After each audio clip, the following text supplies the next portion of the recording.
I blew it again. All right. Let me go to shoot.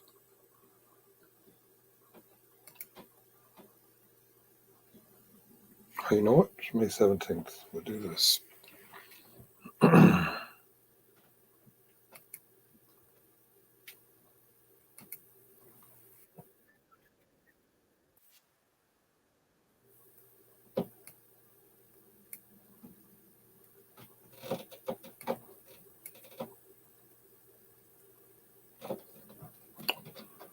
All right.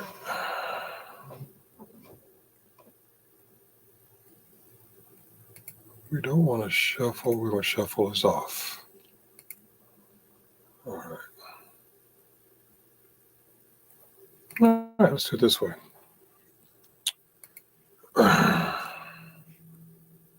Present, share screen. And that's a good way to start it right there.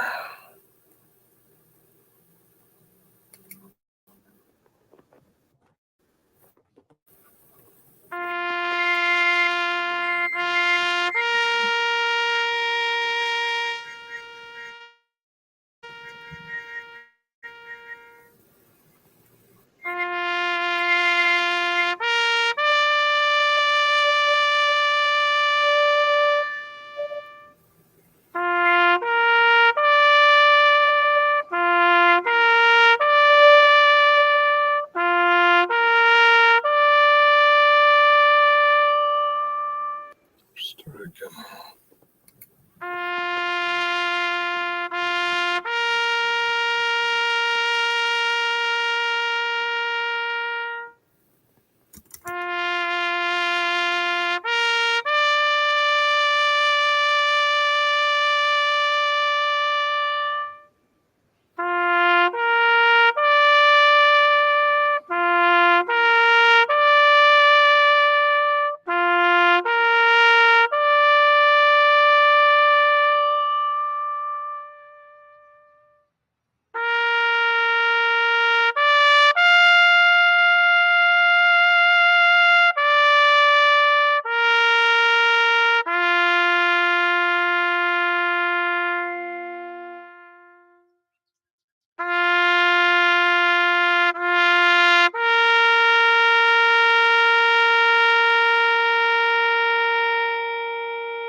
From chat, we can do that. I'll post the thing in the thing and do the thing, and you know.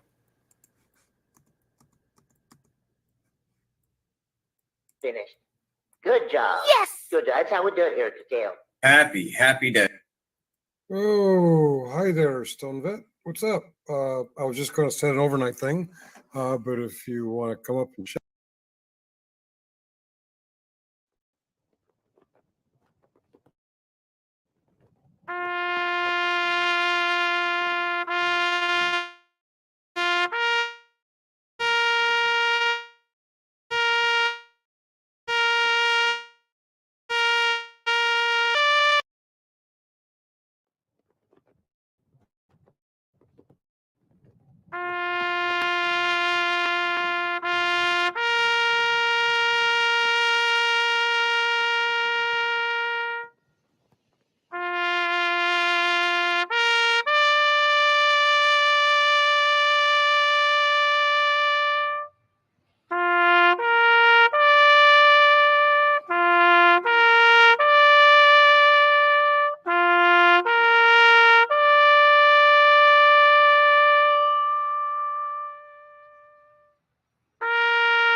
May 17th, 1987.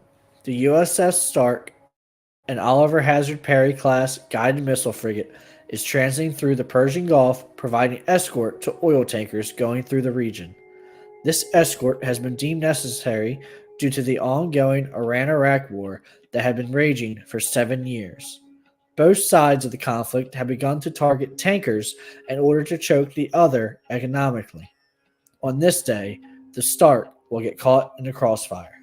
On the evening of May 17th, at approximately 2000 hours, the Stark was warned of an Iraqi aircraft that was approaching from the northwest. The aircraft had been identified by an American E-3 AWAC.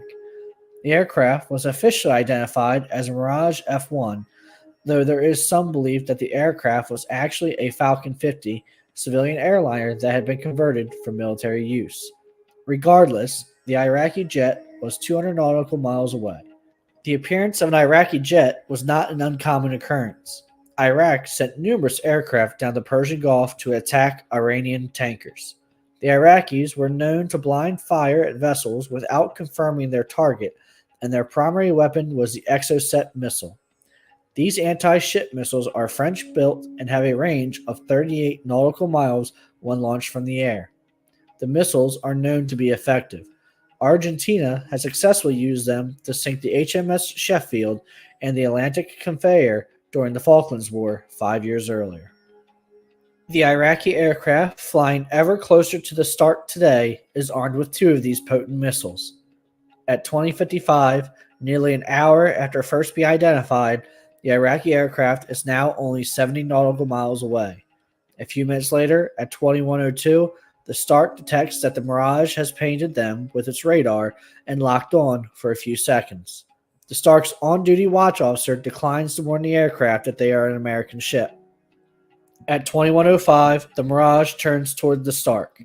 This change in direction is not detected by the Stark's crew, and the jet begins to close the distance.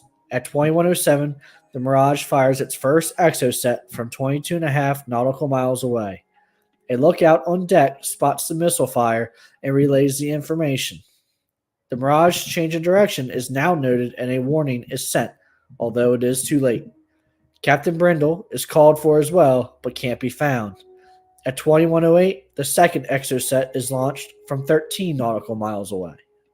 The Stark's weapons control officer places the ship's Phalanx Sea-Wiz into standby mode readied, but they are not armed in time, and the Phalanx was still in standby mode and unable to engage when the first missile struck at 21:09. The warhead failed to detonate, but the missile tore through the Stark and the missile's fuel ignited inside the ship. Stark quickly went into general quarters, which was followed by a missile inbound message as the second Exocet approached. The second missile struck just 8 feet away from where the first one had hit. And this time, the warhead detonated, leaving a 15-foot hole in the side of the ship just above the waterline. The Stark's missile defense systems are knocked out, and the ship can't return fire. The Iraqi jet would return to Iraq unharmed. The Stark, on the other hand, was now in the fight of its life.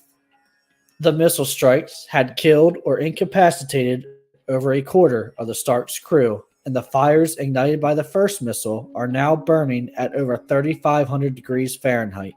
The surviving crew immediately goes to work sealing the ship to prevent the fire spread, as firefighting efforts prove nearly fruitless against the intense heat that is now weakening the structure of the ship, and help is over 5 hours away. The most direct threat is the rising temperature in the ship's missile magazine. A detonation here would doom the ship. Gunner's Mate 3rd Class Mark Samples would take up the task of preventing that by using a hose line to spray down the missiles in order to keep them cool. He would remain at his post for approximately 12 hours before he was relieved. The next major threat was water rushing into the gaping hole on the Stark's port side and causing the ship to list. Captain Brandel ordered the starboard side of the ship to be flooded in order to keep the port side hole above water.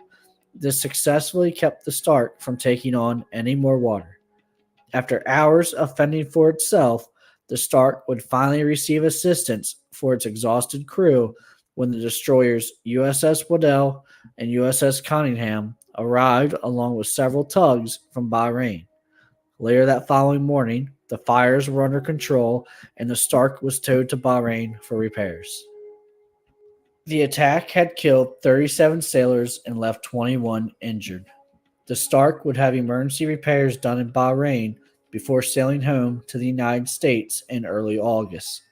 Extensive repairs at the cost of $143 million would be completed over the next 18 months. Its first overseas deployment since the attack would occur in August of 1989 when she would sail to Europe to take part in exercises with NATO. The Navy was deeply concerned about the success of the Iraqi attack. It was determined that proper procedures were not followed. Among them, the ship's onboard chafe should have already been armed and ready long before the Mirage presented a threat, and the Phalanx CWIS system should have been on alert, not on standby.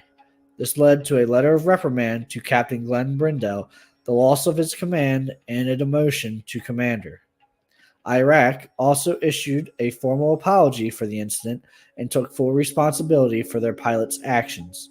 Iraq claimed that it was a case of mistaken identity and that their pilot believed the Stark to have been an Iranian tanker, though many cast doubt on this claim. It's important to recognize the efforts of the Stark's crew. Their damage control kept the Stark from sinking and in many cases was done at great risk to their own lives. As President Reagan said shortly after the attack, they were ordinary men who did extraordinary things. The sacrifice of the sailors who were killed will live on in the annals of the history of the United States Navy, and their names are listed in the description below. Please take the time to read their names, and I'll see you on the next one.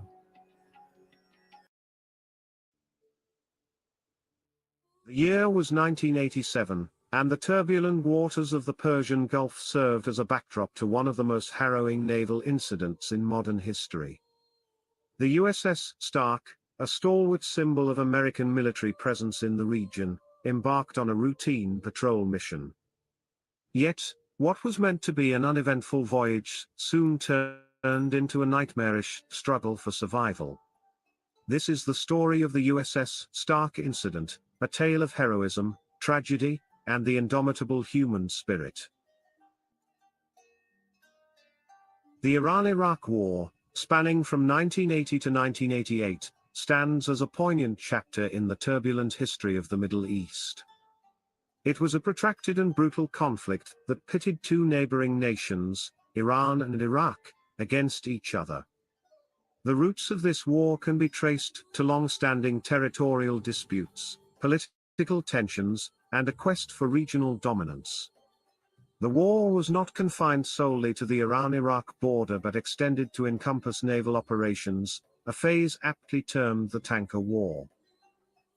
Both sides employed diverse tactics, including the use of mines, missiles, and air attacks, to target each other's tankers and merchant vessels. This phase held substantial implications for global energy markets, as it disrupted oil supplies and raised concerns within the international community. Amidst the turmoil of the tanker war, various countries engaged in support for one side or the other, influencing the course of the conflict. Notably, the United States, while not openly endorsing Iraq, pursued a policy of dual containment. This approach involved providing intelligence information to Iraq and supporting Iran's regional rivals, including Kuwait and Saudi Arabia. The goal was to maintain a balance of power and prevent the dominance of either Iran or Iraq in the region. France emerged as a significant arms supplier to Iraq after the Soviet Union, during the early stages of the conflict. Weapons, including Mirage fighter jets and Exocet anti-ship cruise missiles, were provided to Iraq, bolstering its air force and overall combat capabilities. The Iran-Iraq War, with its complex geopolitical dynamics, extended far beyond the battlefield. It left a legacy of profound human and economic costs, both within the nations involved and on the global stage. The international community grappled with the disruption of oil supplies, while nations navigated a delicate balancing act to protect their interests and maintain regional stability. This conflict continues to influence the geopolitics of the Middle East, and serves as a reminder of the consequences of regional rivalries and international interventions. The USS Stark Incident. The USS Stark, a guided missile frigate, sailed steadily through the Persian Gulf. It was May 17, 1987, and the region was a cauldron of tension due to the ongoing Iran-Iraq war. The Stark's mission was routine: to monitor and ensure the safety of shipping lanes, maintain a visible American presence, and gather intelligence. Captain Glenn Brindle, an experienced naval officer, led the Stark's crew of 220 sailors. For many, it was just another day in the life of a sailor. As the sun dipped below the horizon, the USS Stark maintained its vigil. On May 17, 1987, at 2100 hours, the Stark steamed boldly on a course set at 300 degrees true. Her path led her through international waters, far removed from the designated war zones declared by both Iraq and Iran. The crew members went about their duties, unaware of the impending disaster that loomed in the darkness. During the Iran-Iraq War, 1980 to 1988, Iraq desperately attempted to attack Iranian tankers and disrupt Iran's ability to export oil, which was crucial for its economy and war effort. During this pivotal evening, as part of Iraq's campaign targeting Iranian oil tankers, an Iraqi Air Force Mirage F-1 EQ-5 took off from an Iraqi airbase with the intent of launching an attack on an Iranian oil tanker. Contrary to some sources, it's suggested that the aircraft in question was not a Mirage F-1, but rather a Dassault Falcon 50 business jet, known by the codename Susanna, specially modified with Mirage F-1 avionics. This unique Falcon 50 variant was reportedly capable of carrying 2 Exocet missiles on its wing pylons, after the modifications done by Dassault in France. The concept of a Mirage F-1 fighter carrying 2 heavy Exocet missiles has been regarded as impractical. In fact, there have been accounts from Iraqi Mirage F-1 pilots suggesting that, even carrying a single Exocet missile significantly impacted the aircraft's maneuverability. Nevertheless, the formal investigation report into the USS Stark attack identifies the aircraft as a Mirage F-1.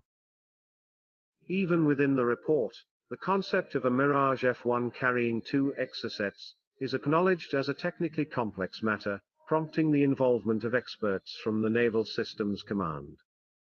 For the purpose of this documentary, we will proceed with the understanding that a Mirage F-1 was indeed the aircraft employed in executing the attack.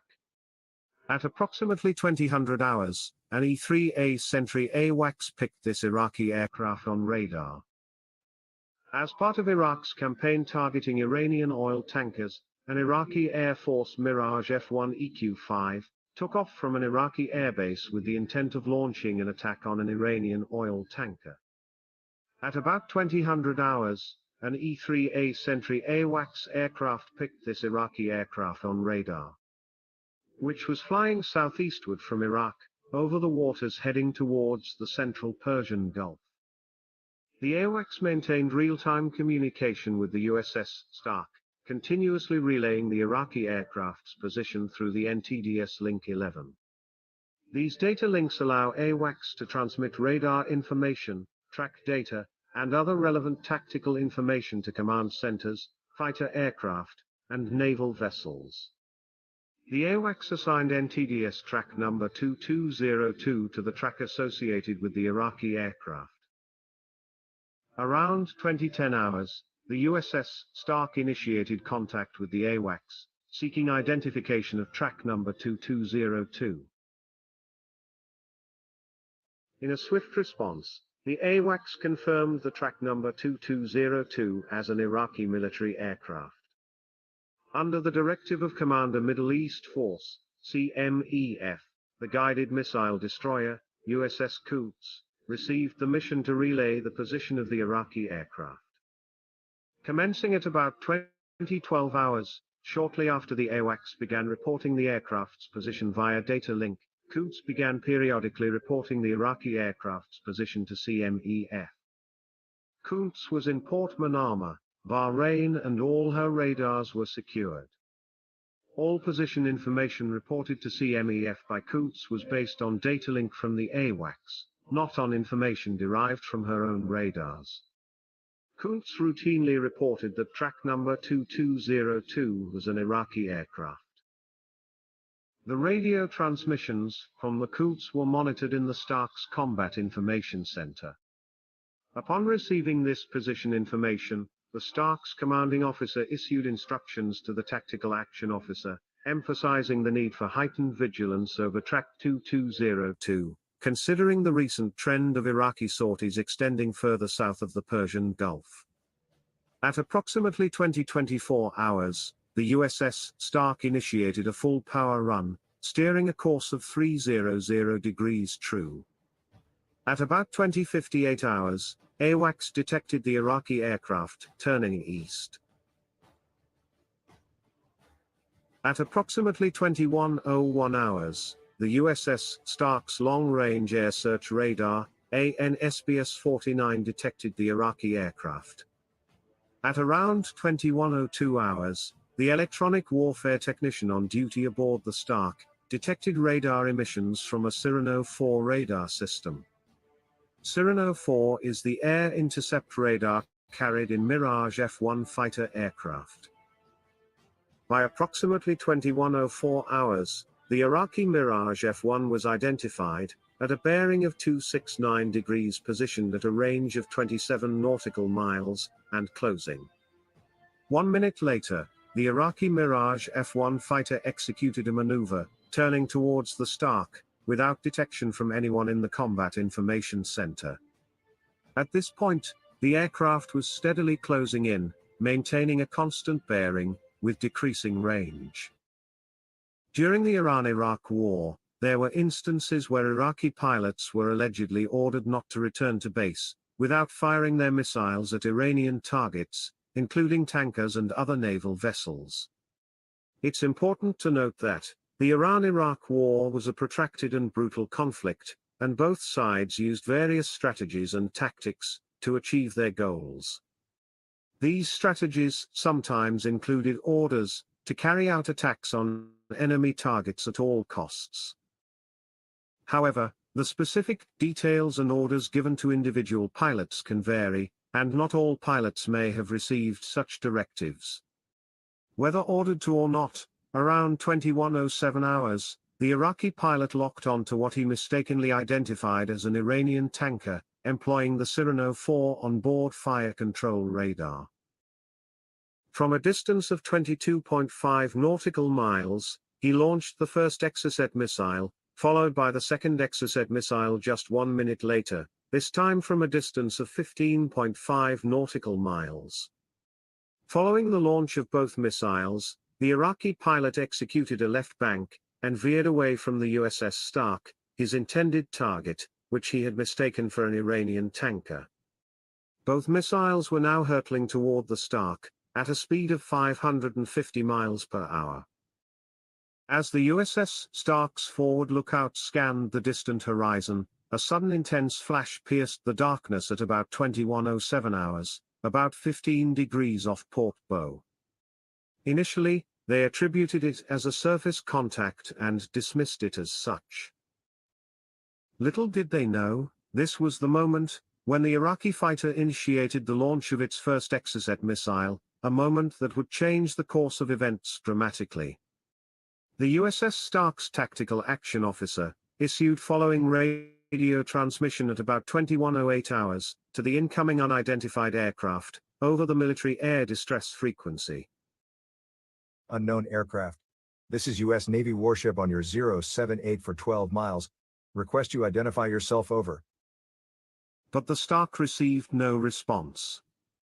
At the same time, the Stark's electronic warfare officer, listening to the Cyrano 4 radar, heard a constant high-pitched signal through the SLQ-32 console speaker. which endured for 10 seconds.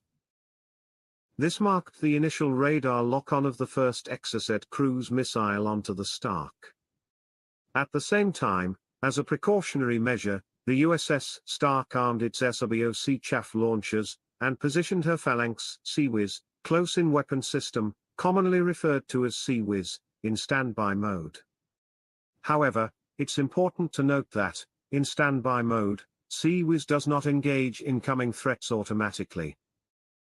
Moments later, the Stark issued another warning to the Iraqi aircraft, via military air distress circuit. Unknown aircraft. This is U.S. Navy warship on your 076. For 12 miles, request you identify yourself and state your intentions, over. But again the Stark received no response. At about 21:09 hours, the Stark made an effort to establish radar lock on the Iraqi aircraft using the Shipboard Tracking and Illuminating Radar, STIR. However, this attempt proved unsuccessful, as the Iraqi contact remained within the STIR blind zone. But the Stark somehow managed to lock onto the Iraqi aircraft using continuous acquisition and slew radar, when the aircraft was approximately 10 nautical miles away. At the same time, the Stark observed the first Exocet missile inbound, just a few moments before the impact, but the missile was unchallenged. At 21:09 hours, the first missile found its mark, impacting the port side hull in proximity to the bridge area, although it failed to detonate as intended. However, the remaining solid rocket fuel from the missile ignited, instigating a colossal blaze. The second Exocet struck its target approximately 20 to 30 seconds after the first and exploded, inflicting substantial damage upon the Stark's bridge structure and combat information center. The impact of both strikes birthed a nightmarish inferno. Captain Brindle issued an urgent distress call, signaling the magnitude of the crisis. The Stark was in desperate need of assistance, and time was running out. The crew of the ship initiated damage control measures to combat the fires and secure the ship. Additionally, assistance was provided by other U.S. Navy vessels in the vicinity. The USS Waddell, another U.S. Navy destroyer, arrived to provide immediate aid and support to the USS Stark.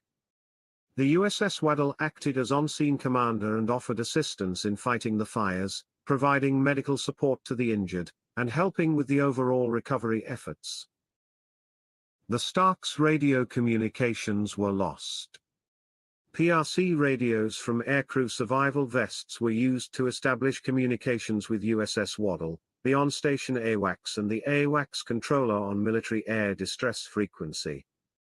The combined efforts of the USS Waddell and the crew of the USS Stark played a crucial role in mitigating the damage, saving lives, and ultimately preventing the loss of the ship. As the smoke cleared and the fires were brought under control, the true extent of the tragedy became evident. The USS Stark had suffered significant casualties. 37 crew members had lost their lives, and many others were injured. The toll on the survivors, both physically and emotionally, was immeasurable. International response. News of the USS Stark's distress reached the international community. Concerned nations, including the United States, launched efforts to assist the stricken frigate. The world watched anxiously as events unfolded in the Persian Gulf. Tom Gerald. Good evening. The guided missile frigate USS Stark is afire, listing and barely underway in the Persian Gulf tonight after being hit by an Exocet missile in an attack by Iraqi warplanes. The ship's crew sustained serious casualties, and Pentagon sources say at least one seaman is believed dead, while several others are thought to have gone overboard. Official Pentagon spokesman believe the attack was not hostile, but a case of mistaken identity. Regardless, Secretary of State Schultz said tonight the U.S. considers the matter gravely serious and is demanding a full accounting from Iraq's government. The incident had the potential to escalate tensions in an already volatile region. Diplomatic channels buzzed with activity as leaders worked to prevent further conflict. Saddam Hussein, The president of Iraq at the time of the USS Stark incident did issue an apology following the attack. On May 19, 1987, Saddam Hussein publicly expressed his regret and offered condolences to the United States for the attack on the USS Stark.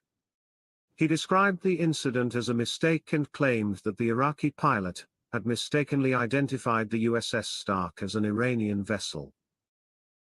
Saddam Hussein's apology was seen by some as an attempt to avoid further escalation with the United States, as the attack on a U.S. Navy vessel had raised tensions in the region. The United States, in turn, conducted its own investigation into the incident and engaged in diplomatic efforts with Iraq.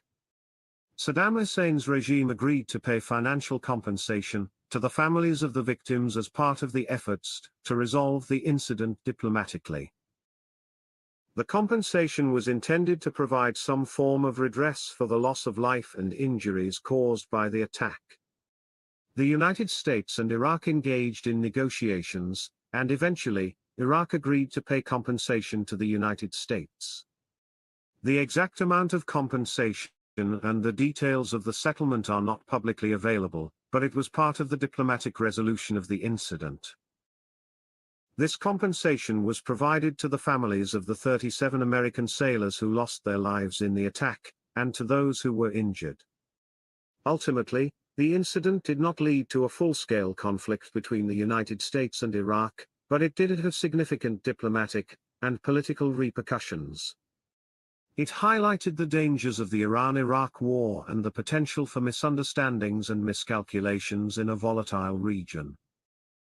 Remembering the fallen. In the years that followed, memorials and ceremonies were held to honor the fallen sailors of the USS Stark. Their sacrifice served as a poignant reminder of the risks faced by those who serve in the military. Their names were etched in history, and their memory lived on in the hearts of their loved ones and fellow servicemen. The USS Stark incident remains etched in history as a testament to the courage, resilience, and unwavering spirit of those who faced unimaginable adversity. It serves as a somber reminder of the sacrifices made by servicemen and women in the line of duty.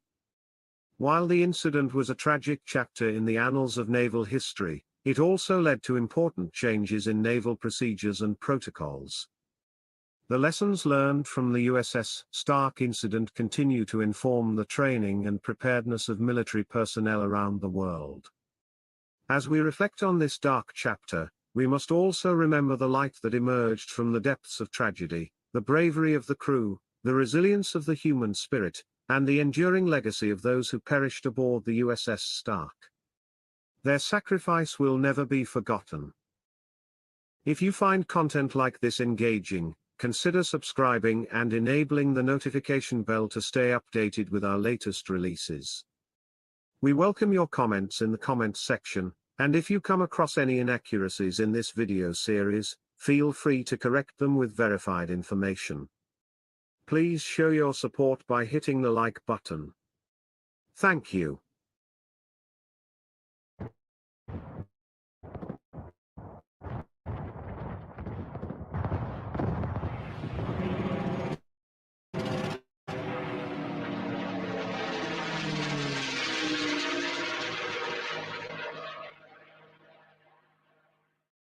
This video is sponsored by Morning Brew.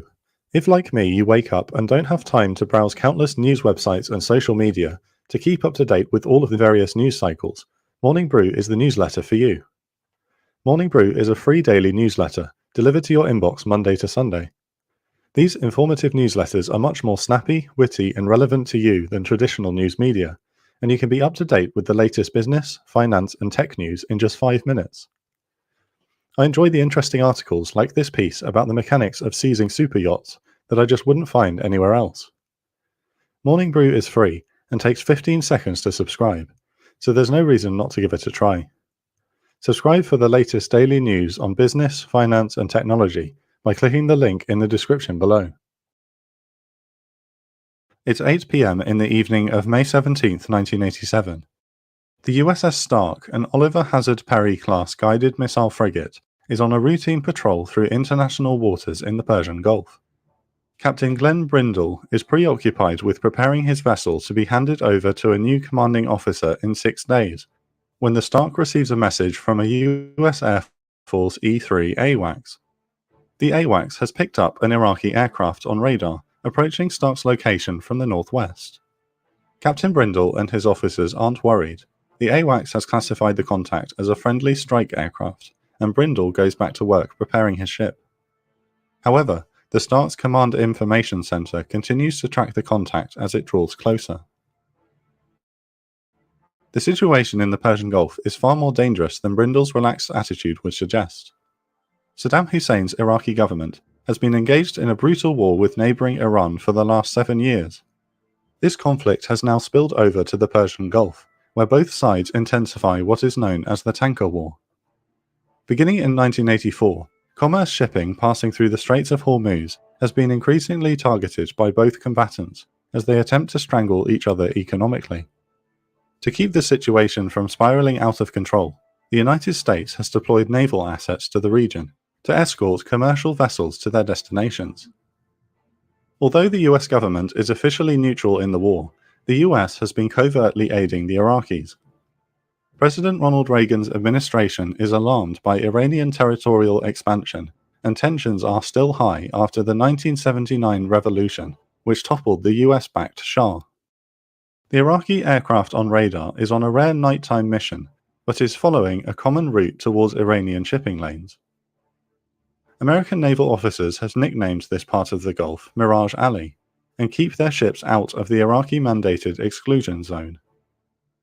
However, Iraqi attacks have been slowly creeping into international waters in recent weeks. The Stark's radar now shows the aircraft has closed to within 70 miles of their location, but is set to pass 11 miles to their north. The AWACS calls up 2 Saudi Arabian F-15 Eagle fighters, but does not order them to intercept the Iraqi jet. The radar blip is flying erratically, and the American officers joke that the pilot must be a new recruit.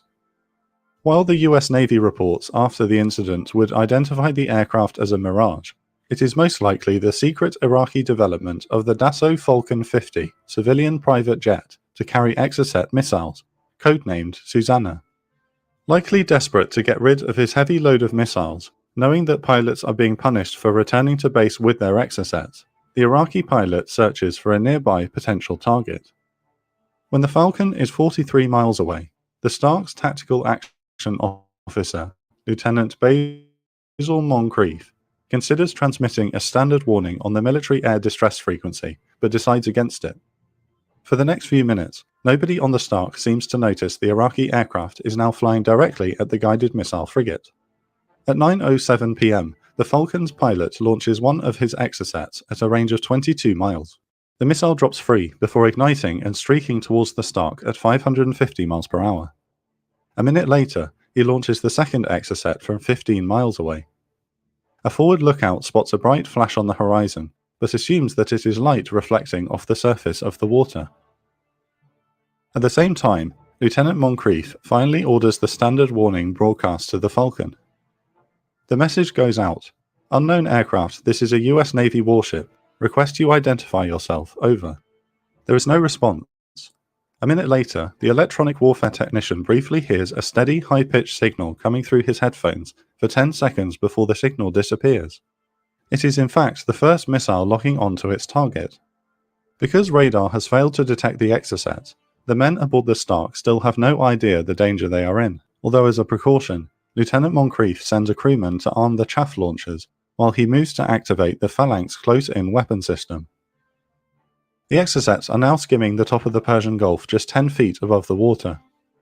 Another warning is broadcast to the Falcon, but the Stark still receives no response. Lieutenant Moncrief orders the fire control technician to lock on to the Iraqi aircraft to scare it away, not knowing that it is far too late for such measures. Moncrief also brings the Sea-Whiz online, but only to standby mode, meaning it will not automatically engage the incoming missiles. Seconds before impact, the forward lookout spots a nearby fog bank turn blue with missile exhaust and screens into the phone circuit, "Missile inbound," before diving on the deck. The first Exocet rockets out of the fog and impacts the Stark's port side.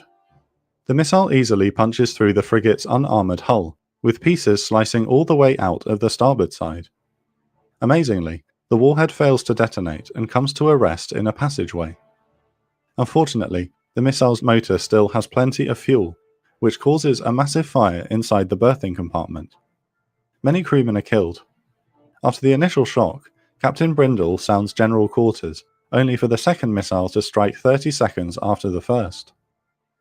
This time, the Exocet's warhead explodes and blows a massive hole in the Stark's superstructure. The frigate is now ablaze and has lost steering control as well as radio communications. Inside, men fight for their lives before they can be engulfed by the inferno. Firefighters train their hoses on the flames, only to find the fire is so hot that water vapor evaporates into steam as soon as it touches the flame. In some parts of the ship, the fire reaches 3,000 degrees Fahrenheit, and the hull glows red in the darkness.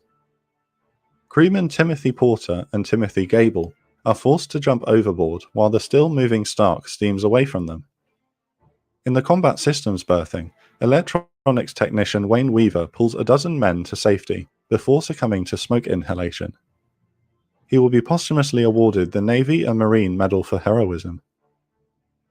While the crew is battling the fire, radio men manage to improvise a long-range radio transmitter using the helicopter's survival radios. News of the Stark's dire condition reaches other Navy vessels who race off to help, but do not arrive for another 5 hours. Meanwhile, Porter and Gable float in the Persian Gulf, with Porter recalling, "I was praying for the sun to come up. When the sun came up and I saw the sharks, I wanted the sun to go down." They will be rescued later by a Bahraini search and rescue helicopter. In the early hours of the next morning, the guided missile destroyer USS Wardell comes to the USS Stark's aid, along with nearby tugboats. Together, they manage to bring the fire under control, and the Stark's crew is finally relieved at 5 p.m. on May the 18th. The fire is out by the following day, and the crippled frigate is towed to port in Bahrain. 37 men, a fifth of the crew, have been killed by the missile strikes. The Exocet strike on the USS Stark marks the deadliest attack on a US Navy ship since the USS Liberty incident in 1967. Saddam Hussein's government offers an official apology, as well as financial compensation to the victims' families. The fate of the Iraqi pilot continues to be a source of debate. It is uncertain whether he was executed by Hussein's regime, or is still alive today. The Stark will be repaired and returned to active duty in 1991, before being decommissioned in 1999. The Stark disaster does not mark the end of American involvement in the tanker war. A year later, tensions between the United States and Iran will finally boil over when another US Navy frigate's attempt to transit the Gulf will trigger a one-day war between the two nations.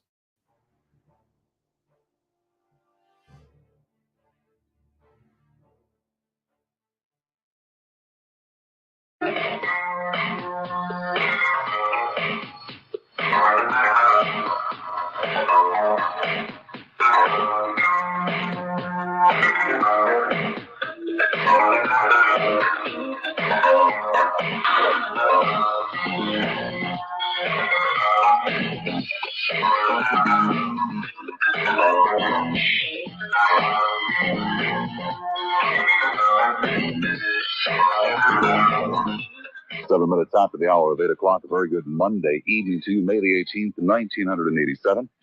Bob Lasser with you until 11, as I am every Monday through Friday, right here at News Talk 57 WPLP. We've got 3 hours. We'll call them open tonight, just between you and I. One more time, the big guy parades himself out in front of the cameras and delivers one of those great speeches designed to make you kind of feel good about yourself, feel good about being an American, and kind of to help you forget the clowns in this administration, their stupid folly, and the fact that 28 more American boys are dead tonight for no reason under the sun. There were 2 quotes that come to mind in particular out of today's little rousing speech. The first one, there are hazards in the defense of freedom. Well, yes, indeed, Ronald Reagan, there are many, many hazards in the defense of freedom, but there are also hazards in the pursuit of stupid policies. And the second quote that comes to mind, speaking of the 28 dead Americans and roughly, 15 now, I believe is the last count I heard, seriously injured. Their loss will not be in vain. Kind of sounds like we will ford any river, move any mountain until the jackals are brought to justice. Another great Ronald Reagan speech as they were carrying dead Americans home because of his stupid, inane policies. As a matter of fact, the entire story sounds all too familiar, doesn't it? The Middle East, dead Americans, needlessly dead Americans. There's a very strong resemblance to the Beirut airport massacre, where some 240 plus Marines died one Sunday morning. Died in a futile show of force. They died in a display of bravado. They died because men and equipment were put at risk. Put at risk for what purpose? Beats the hell out of me. It beats the hell out of me. And here we come again. To a Sunday night this time. And another display of bravado, men and equipment put at risk. For what purpose? Beats the hell out of me. Supposedly to protect shipping. And yet the protectors were obviously incapable of defending themselves. Seems to raise an awful lot of rather interesting questions, wouldn't you think? Little things like, does anyone in this administration have any idea at all as to what in the hell they are doing? Besides padding the pockets of their friends in California in the defense industry?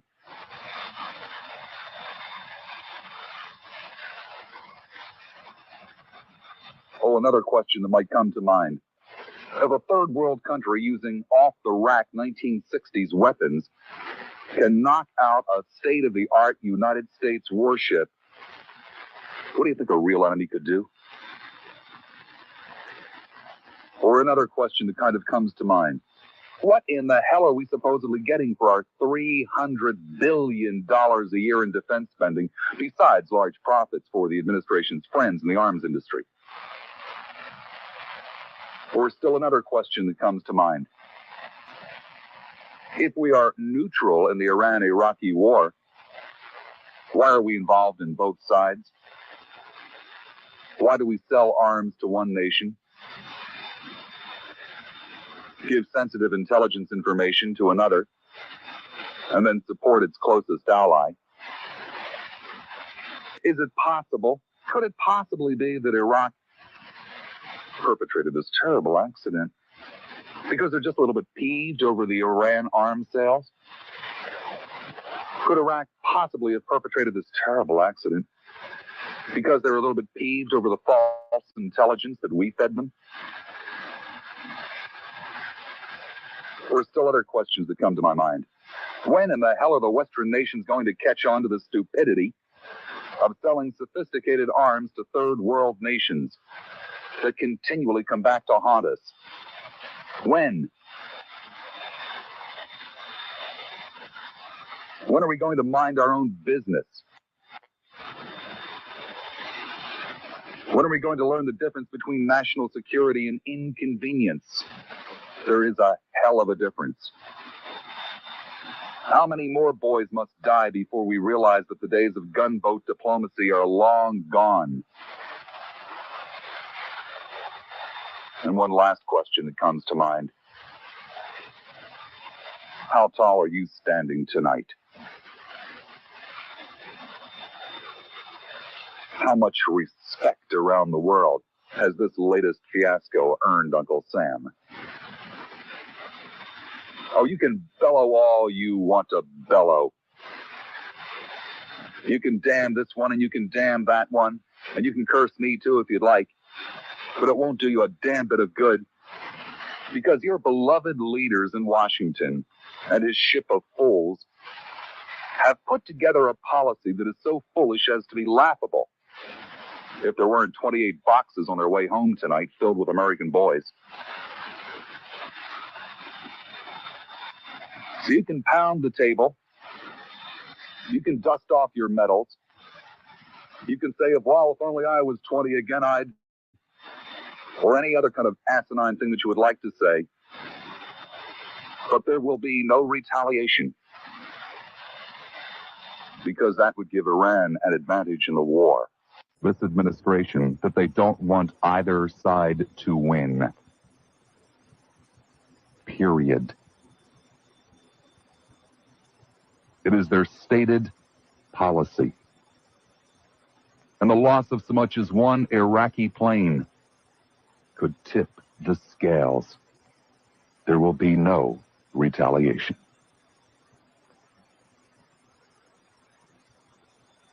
So I beg to differ with our beloved big guy, Ronald Wilson Reagan. Those 28 did indeed die in vain.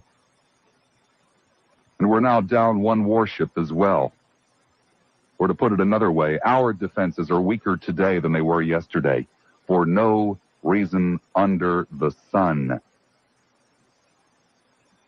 And if it makes any difference to you, you can add to that all of the smirking around the world tonight, as once more we prove our ineptness, as once more we put ourselves into a corner that we can't get out of.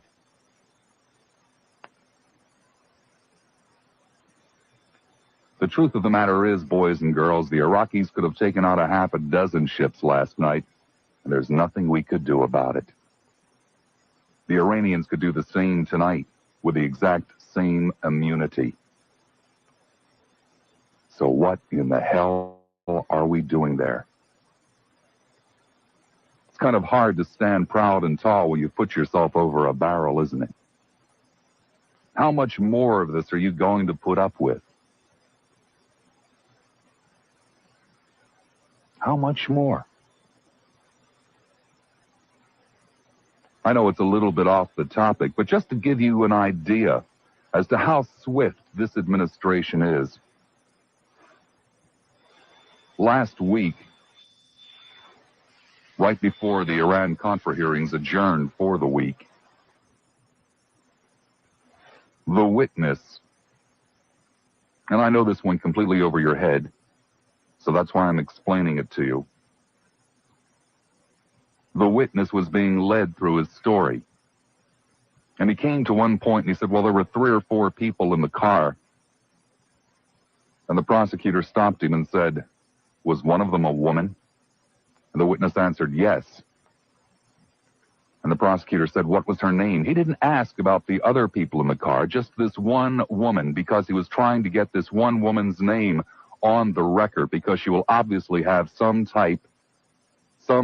role to play in the days to come. And the witness answered, her name was Barbara Studley. Well, maybe the name Barbara Studley doesn't mean anything to you, and frankly, I can't think why it should, unless you are one of a handful of people who resided in Miami a few years ago and listened to radio station WNWS, because if you were, then you might remember Barbara Studley, a conservative talk show host. This is an administration that runs foreign policy with men who are sick like Sam Hall, little boys who have yet to grow up, such as Ollie North, and female conservative talk show hosts from Miami. That should give you an idea as to just how sharp these clowns are. They think that the world is their oyster to play with as they so desire.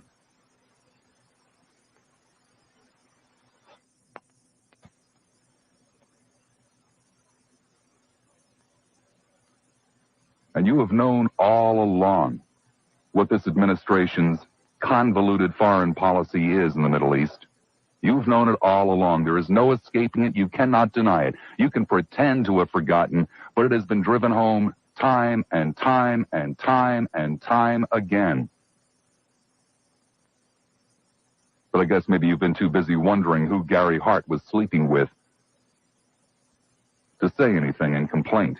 And besides, what the hell? You didn't die last night because of that simpleton's foolishness.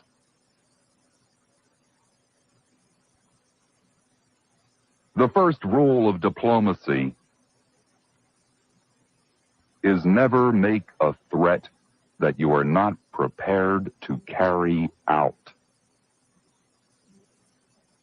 Never.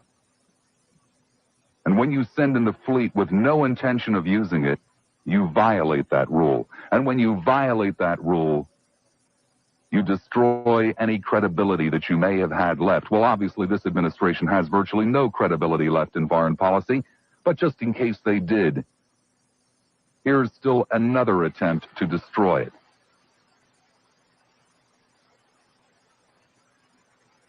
Obviously, neither Iran nor Iraq were very impressed with our beloved leader Ronald Wilson Reagan's great victory in Grenada. Fact of the matter is, no one was except for John Q. Public in America. So if I were you, I'd get ready for still another one of those great retreats into the sunset with all kinds of fantastic rhetoric and fist-shaking. You can expect a beautiful, really hell-raising, tearful speech as Ronald Wilson Reagan goes to welcome the caskets back home. He'll say things like, he's putting the barbarians on notice, as the tears roll down his cheeks. He's very good at that. He's made many such speeches as they brought home American boys who died needlessly because of his convoluted policies.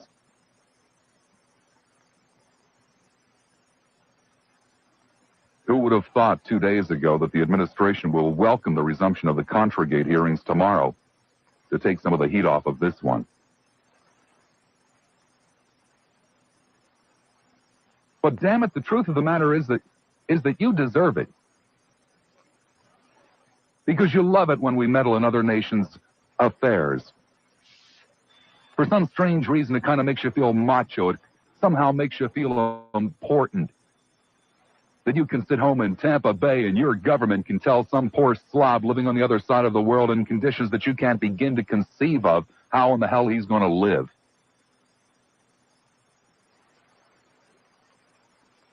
And for some strange reason, you seem to love it when we play both ends against the middle. And no nation has ever won by doing that.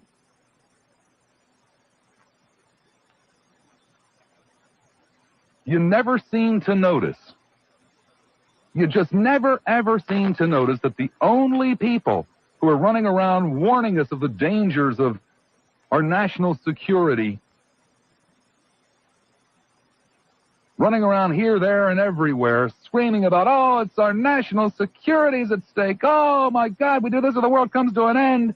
You never seem to notice that the only clowns doing that are the clowns who make their living from war. And, of course, their friends.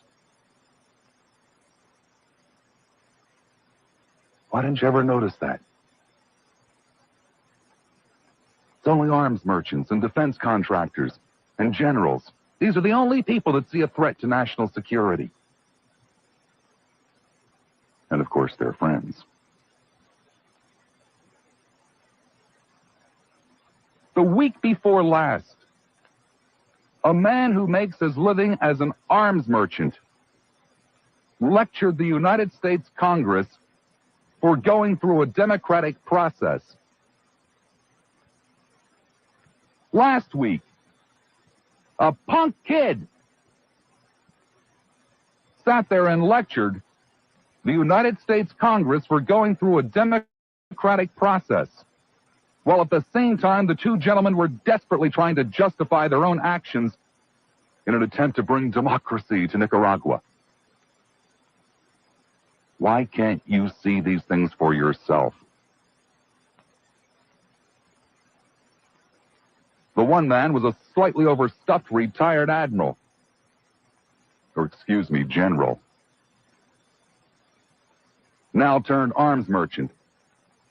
The other was a pimply-faced young punk who works for a defense contractor.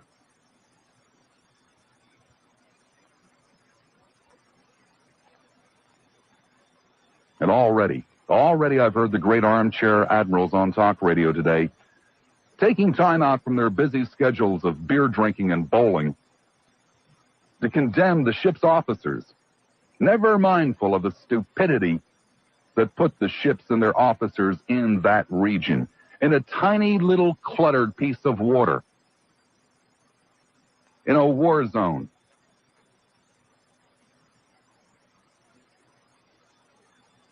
Already the stupid responses from the public are pouring out. One jerk I heard today say, well, if the Israelis, blah, blah, blah, blah, blah, blah, blah, lost 28 people, blah, blah, blah, blah, blah, they take out 28 Iraqi jets. Well, maybe the Israelis would, but then the Israelis don't have a stupid foreign policy like we do that plays both ends against the middle, because we can't take out 28 Iraqi jets. If we did, then Iran would win the war. And if Iran won the war, they could continue right into Kuwait, and we have a defense pact with Kuwait that calls for American troops to defend Kuwait. Didn't you know that? How many times do you have to be told? It's true.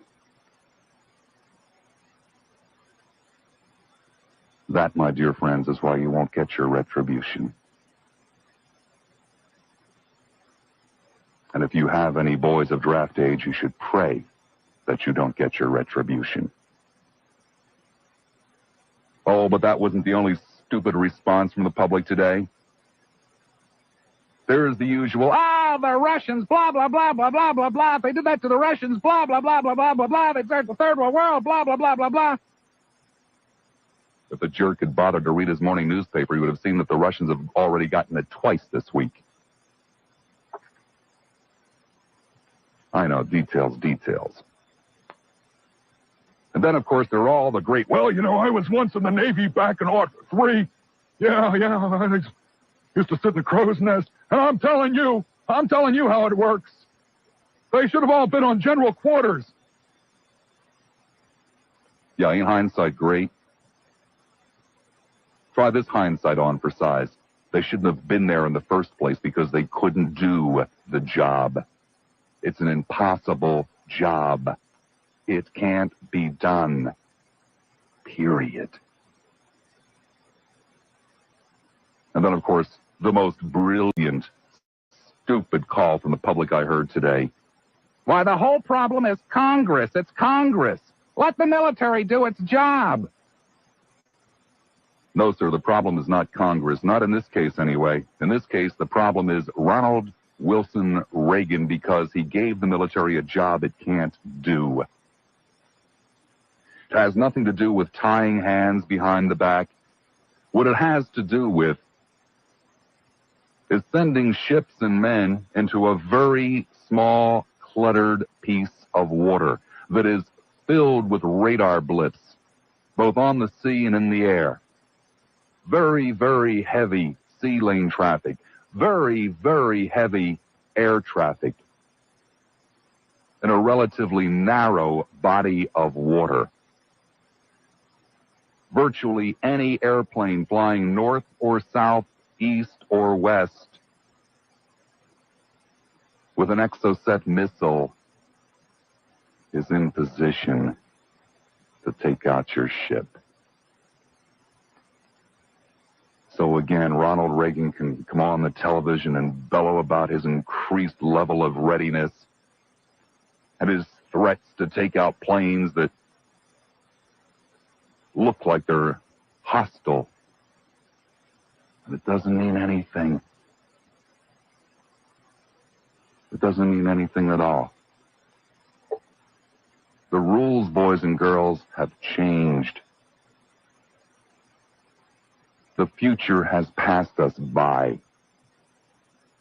Our Navy, in its present form, and especially as it's being used in the Persian Gulf, is obsolete. Its usefulness, its effectiveness is obsolete. It is only useful, it is only effective against an unarmed nation who pose no threat to us anyway. You can still sail an aircraft carrier off the coast of Jamaica and scare the hell out of them. But it just doesn't work anyplace else. Anyplace else where they've got $1 million and an airplane. Here are the facts, boys and girls. A $200 million state-of-the-art warship was rendered useless by a $1 million easily produced missile that is readily available to any country with an airplane and $1 million. And you don't even have to buy them from France. You can buy them from an arms merchant in Switzerland. Warships as we use them are obsolete. They are nothing more than a status symbol for a bathtub Commodore, like Ronald Wilson Reagan. As effective fighting machines, they have long outlived their usefulness. Their cost and their maintenance are killing us. And the way that we are using them endangers us. And the time has more than come to reassess the wisdom of keeping a large fleet of obsolete, vulnerable warships that are only effective against unarmed adversaries. So don't blame the men of the USS Stark for this. Blame the administration for its stupid blunders in diplomacy and strategy and their adherence to obsolete weapons.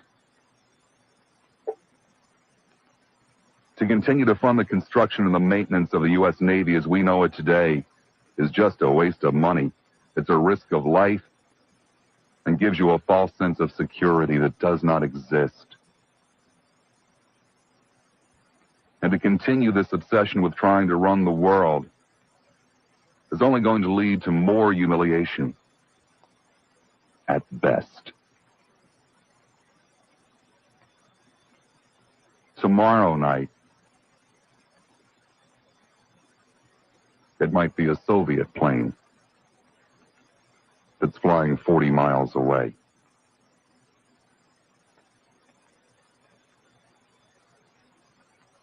And that's something you better think about. Let me give you the telephone numbers. Hillsborough 224. 8:33 the time. One line open. It's in Hillsborough County. 224-0057. St. Petersburg. Hi, you're on the air at WPLP.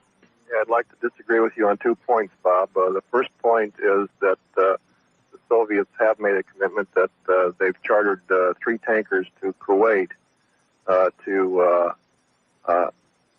Kuwait is depending on... I'm very well aware of that. I said nothing to the contrary. Right, but... They also have warships in the Persian Gulf. So, in other words, you are suggesting that we let that Gulf become a Soviet lake.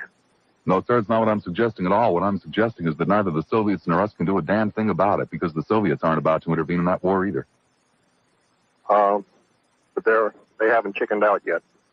The other point... Whoa. What do you mean they haven't chickened out yet? What's that mean?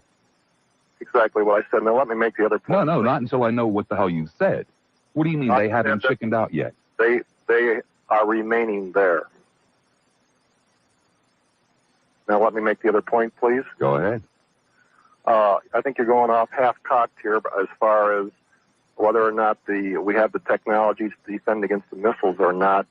So there's a ship sinking tonight that says we don't. We don't know the inquiry why the ship did not maneuver and at least try to destroy the missile, or if it did try to destroy the missile. It's very simple, sir, because you can't tell in that part of the world who in the hell's a friend and who ain't. It's a very narrow body of water. The investigation is not complete yet as to what happened in the actual... Yeah, I know the investigation is not complete, sir, but I also know how wide the body of water is. I know that on one side of the body of water is a nation that's at war. On the other side of the body of water are 2 nations that are hopelessly paranoid. And there is constant air traffic. And to the north of the body of the water is another nation that's at war. There is constant air traffic. There is a weapon on this frigate that supposedly sometimes can shoot down the Exocet-type missile. Yes, sir, with about a 50-50... It has to be fired from the stern of the vessel. Right, sir, with about a 50-50 probability of hitting the missile. Possibly. It's called a Gatling gun. Right, but however, we don't know what the situation on whether it was tried to be employed or not. Doesn't make any difference, sir. We've got a ship that's sinking. We've got other nations that have lost ships to it. It is a very, very difficult missile to defend You against. better surrender, Bob. Yeah, I had better surrender, right, sir. There he goes. Tampa, you're on the air at WPLP. Yeah, I have a couple questions to pose to you. What do you suggest that Americans do then, if you feel Not put themselves at risk, sir. That's what I suggest. Well, you want to expand on that a little bit? Yeah, right. I'd be delighted to, sir. I suggest that Americans don't jeopardize their national security by making their warships sitting ducks in a situation where they can do nothing. We cannot and we will not go after either Iran or Iraq. You don't Because think this administration, sir, has put themselves in a box. If Iraq loses, then Iran is going to go into Kuwait. If Iran loses, the administration is convinced that the Soviets will be in Tehran in a day. We won't go over either nation, sir. You don't think that there's any validity to the position Washington's taken on that? You don't think that the Russians would go into Tehran? Sir, there's not a damn thing that's stopping them now. So why haven't they gone in? Because it would be the beginning of the Third World War, sir. And they know it, and we know it, and they're not about to go. Okay, There's a so much easier way to start the Third World War than marching through mountain passes into a stupid country like Iran. all right. Much easier way, sir. Okay, you've made that statement. So what does the Russians have to gain by hoping that Iran does lose, if they don't themselves don't want No, to? sir, the Russians have the exact same policy we do. They don't want to see either side win. So it's better that we stay there For and different reasons. create a Mexican standoff. As far as At Russia- what cost, sir? Pardon me? At what cost, sir?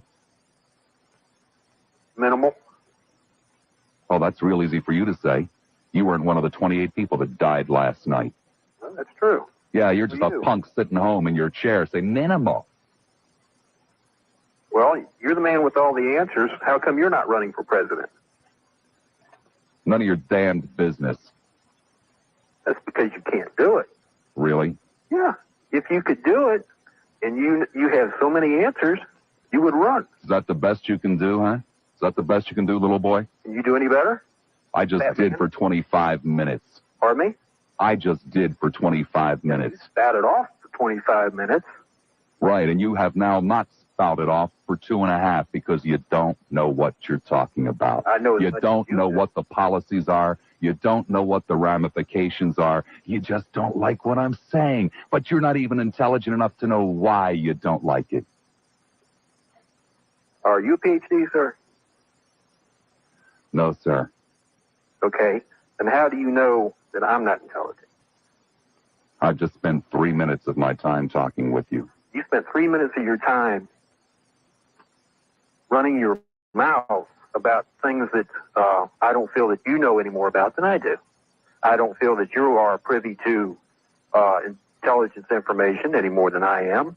You are. No, sir. I'm privy to what the administration has told me is their policy in that part of the world. What the administration has told you. That's right, and you too, if you'd listen. Well, I listen. I listen a whole lot. Well, then, sir, if you did, you would know what their policy is. They will not retaliate against either nation because a retaliatory attack against either nation would shift the balance of power.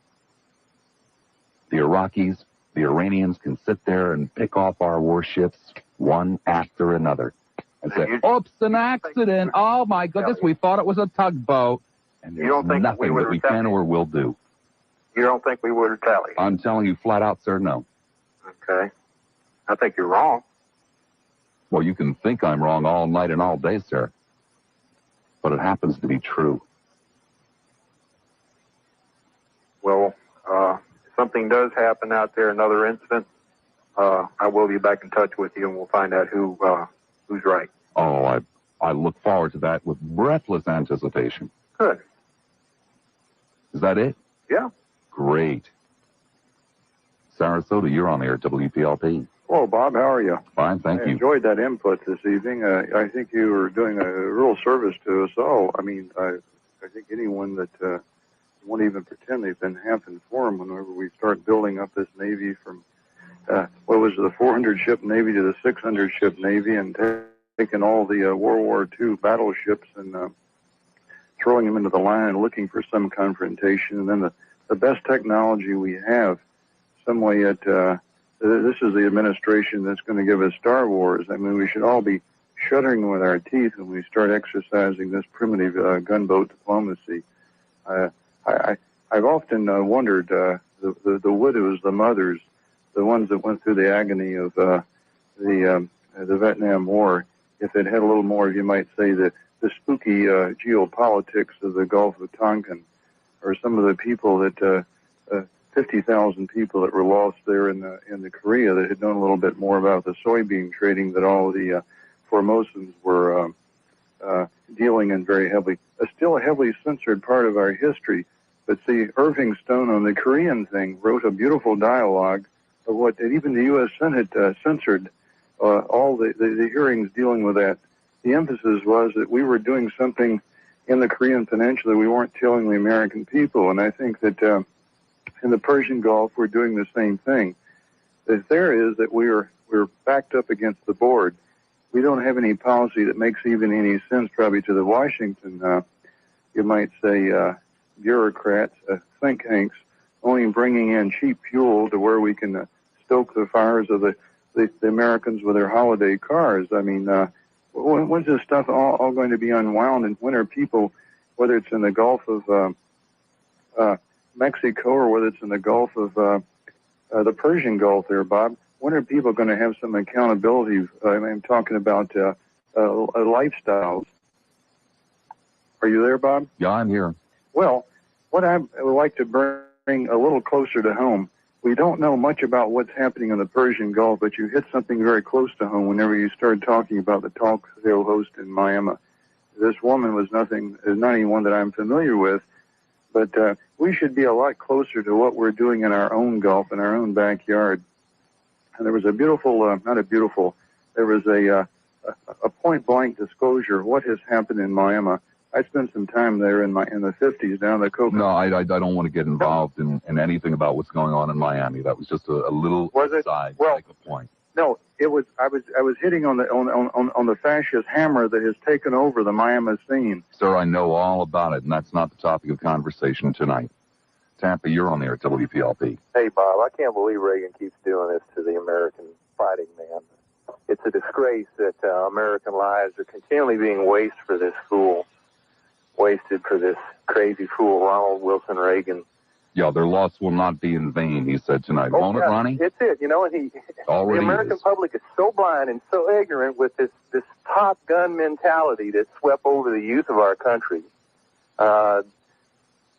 It's just ridiculous that we continue to see people supporting this president's policies. It's just totally a wasted policy. That the idea that we can even defend against one of these Exocet missiles with the hardware that's on this boat. I watched 3 different news reports tonight, and everybody had a different viewpoint on the effectiveness of the defense. Well, let us against the Exocet, none of it works most of the time. Let us assume that it worked flawlessly 100% of the time. Let us assume that for the sake of this conversation. The fact still remains that our warships there can't retaliate against an aggressor. Right. They don't even have any air cover. They've got the AWACS planes are being operated by Saudi Air Force troops. They're being flown by American pilots. Supposedly, one of the Persian Gulf allies of ours was having planes in the air at the time, and they turned around and went the other way. That's right, Saudi Arabia. And I've watched I've watched 3 different networks news reports tonight, and it's just amazing that Reagan keeps sticking our neck out, and we just keep waving the flag every time we get our head chopped off. It is an absolutely futile, we won't do anything to change the balance of power between Iran and Iraq. And they're the only 2 aggressors you've got to worry about. It is Iran-Contra gate business. We've deliberately given Iran and Iraq defective intelligence for a price. We've sold these people defective intelligence. to prolong Well, how many conflict. times in the last 5 years have you heard Iran is on the brink of defeat, Iraq is on the brink of defeat, and miraculously now they come back to parity? They're coming back to parity because of intervention. That's it. It's not that we have any political loss to worry about. It's the fact that we've got all these billions of U.S. petrodollars tied up in that part of the world. And the United States really isn't that dependent on Middle Eastern oil when we've got Mexico starving to death down here because of the deflated value of the currency and the fatted up oil glut right now. 20%. Turn our back on that part of the world. I'm ready to leave. 20% of the world's oil, 20% of the Western world's oil goes through the Persian Gulf. Right. We could survive easily if Mexico didn't pump another drop of oil in addition to what they're already pumping. We could survive in the Western world by tightening our belts, a 20% decrease. Well, there sure isn't any emphasis on conservation anymore, is there? All these brilliant conservatives that are supposedly running the country. Where's our conservatism? There isn't any, sir. They're not conservatives. They're right-wingers. Bob, let me get out of the way. I know other people want to get in here, and thanks very much for listening to me. Thank you. Good night. Tampa, you're on the air at WPLP. Good evening, Bob. I'd just like to thank you for the little discourse that you gave earlier. You're exactly right. And if America doesn't wake up soon, there's going to be a lot more incidents in a lot more widely scattered area than just the Persian Gulf. Korea, for instance, right now is a pretty hot spot, as well as Nicaragua, El Salvador, and Honduras. As you were saying, this administration is putting us into a very difficult position in the foreign diplomacy aspect of things. So I think if a lot more people woke up and realized just what position their sons and daughters and nephews and nieces and brothers and sisters were put in when they were in the military, then there'd be a lot less volunteer military. I hear what you're saying. I'd just like to thank you once again for attacking people's sensibilities about something they should be awoke on, because it's not right what America is doing in a lot of these foreign countries. When there's people starving, they'd rather sell them weapons so that they can destroy each other and then eventually turn back on us. Thank you much. All right, you have a good evening. You too. This just it.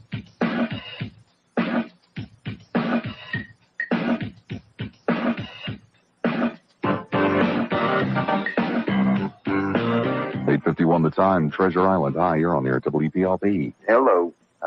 As usual, your dissemination of your prologue was very good. You do your homework. One thing I've noticed, and I don't know, probably it's come to your attention, but our Secretary of State Schultz, he hasn't been in this country for a couple of months, has he? Well, of course he has. He just had. Oh, I mean, he seems to be like he's on the road most of the time. Well, that's what he's supposed to be, on the road most of the time. But yes, he's been in this country quite often. He just is not in the news. Mm-hmm. All right.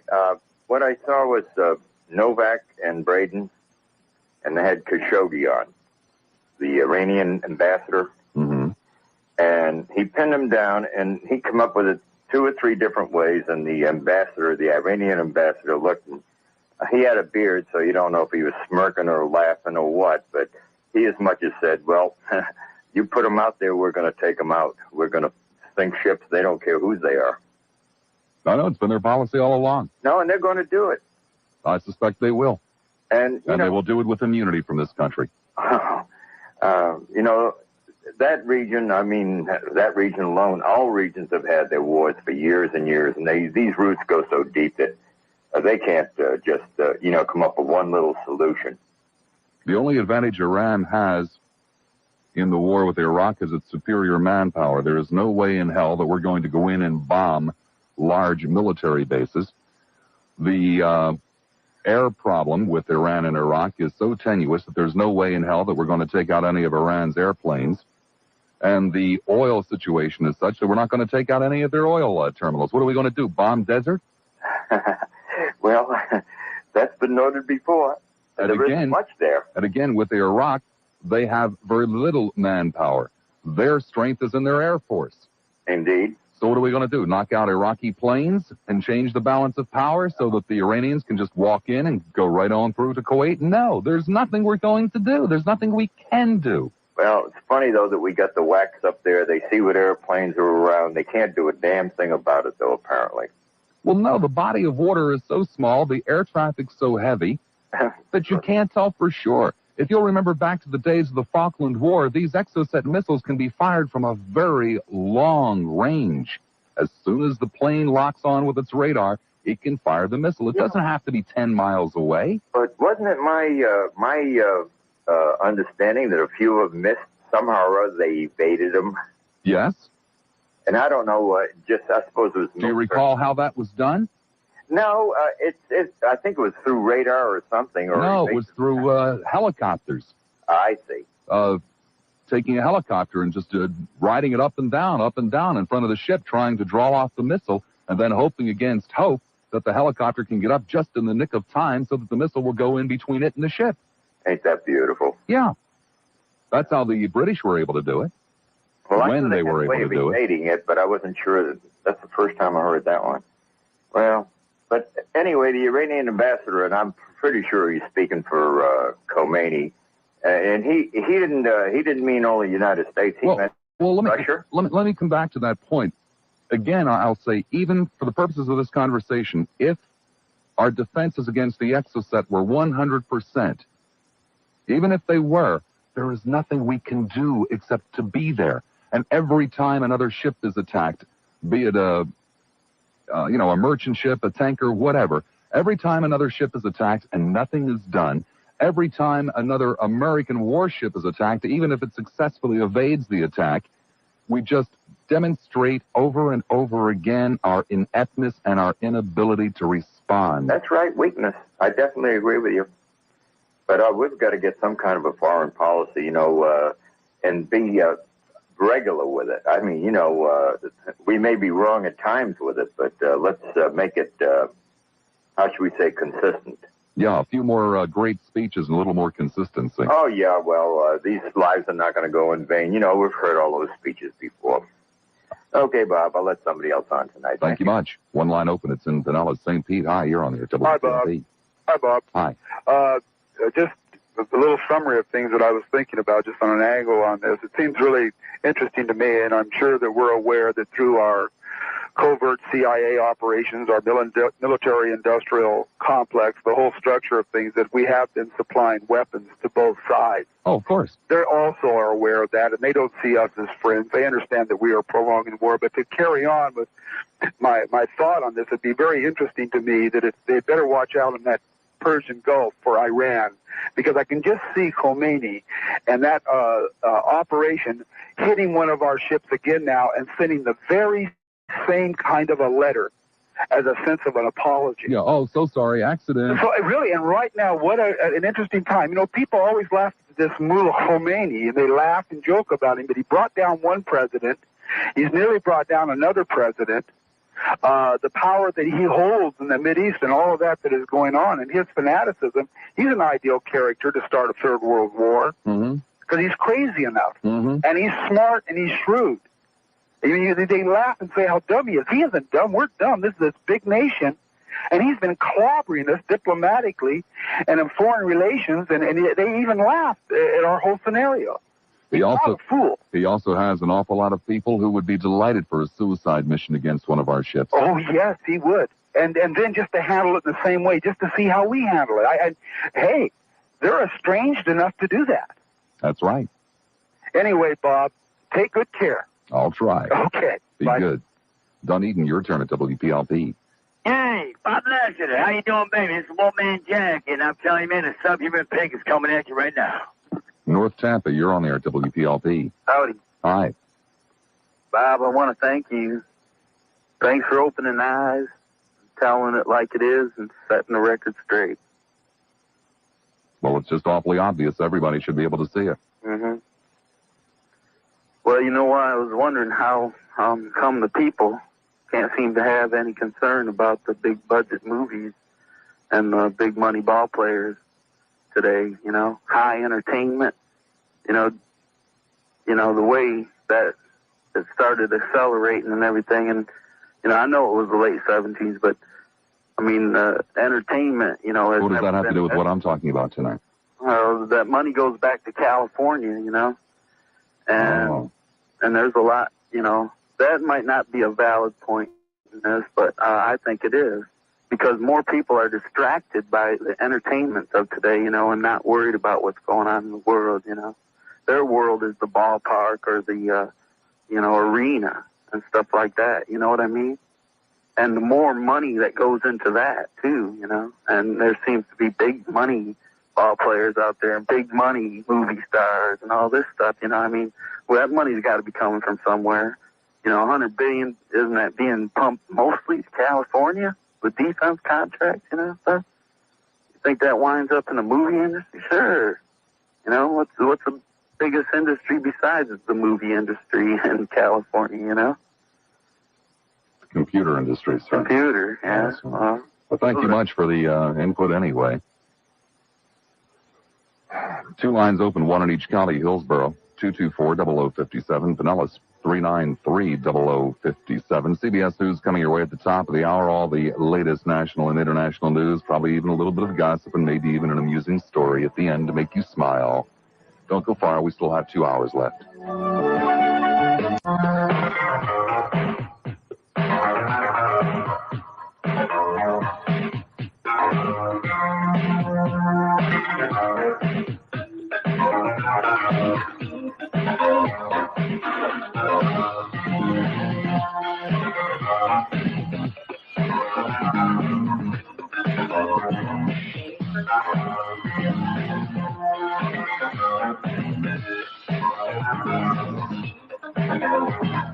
Seven minutes after the hour of 9 o'clock. Welcome back. Hour number 2 of 3 on this Monday night, May the 18th, 1987.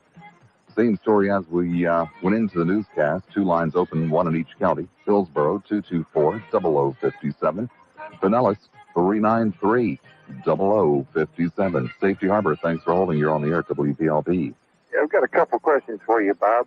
What makes you think that we ain't going to retaliate against these guys? So I've gone through an hour now of telling you why.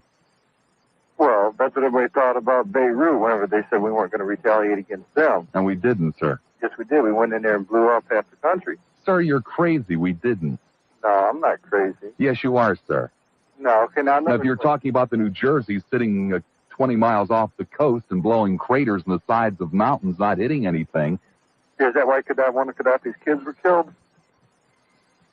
Sir? Yeah. Gaddafi lives in Libya, which is about 1,000 miles up the road. Well, another question, okay. Why is President Reagan going to accept their apology? They figure if he can get away with it once, they're going to just continue right on blowing our ships up. They can, sir. I've asked. Yeah, I know you do, sir. Because you don't have an ounce of brains in your head, which we've amply demonstrated with this call. Tampa, you're on the air at WPLP. Hey, Bob. Yes, sir. I'll agree with you 100%. Give Reagan hell. I'm going to listen at you. Give him hell. I'll agree with you 100%. St. Pete, you're on the air at WPLP. Yeah, hi. I don't agree 100%. I agree 75%. How's that? Okay. Okay, and the reason that all this hullabaloo is going on overseas is because they're not looking in their own backyards. And people aren't looking in their own backyards. We're the ones that in 1980 started exposing the PTL, and people didn't want to listen. People tried to intimidate us because of it. And 700 Club and homosexuals in the Episcopal Church and blah, blah, blah. And because of what is going on in this country, they can get away with what is going on in, the other countries. The president can do these things because people would rather sit around and drink their stinking booze and smoke their stinking pot than to get up and do something about it. I'm a natural mother of 5 and a grandmother of 6. And we're on the expose Fight for Christian Rights. We open U.S. Supreme Court doors this year. And I'm going to be free to remarry and to adopt 44 children. And I want to tell you something right now. It's been one terrible fight. It has been one terrible fight because more people will stand up for sluts and everything else than they will to straighten the moral of either gender. And it's because of this that these things are going on overseas. But I can't say I agree with you 100%, but Robert, I do agree 75%. I didn't appreciate some of your language, but sometimes you have to speak in tongues. Sometimes it's the only language some people seem to understand. Okay. Hey, God love, and I'm glad. I was beginning to wonder, as I've been shut off twice, I was beginning to wonder if WPLB is appreciated straight moral woman. God love you, thanks. Bye.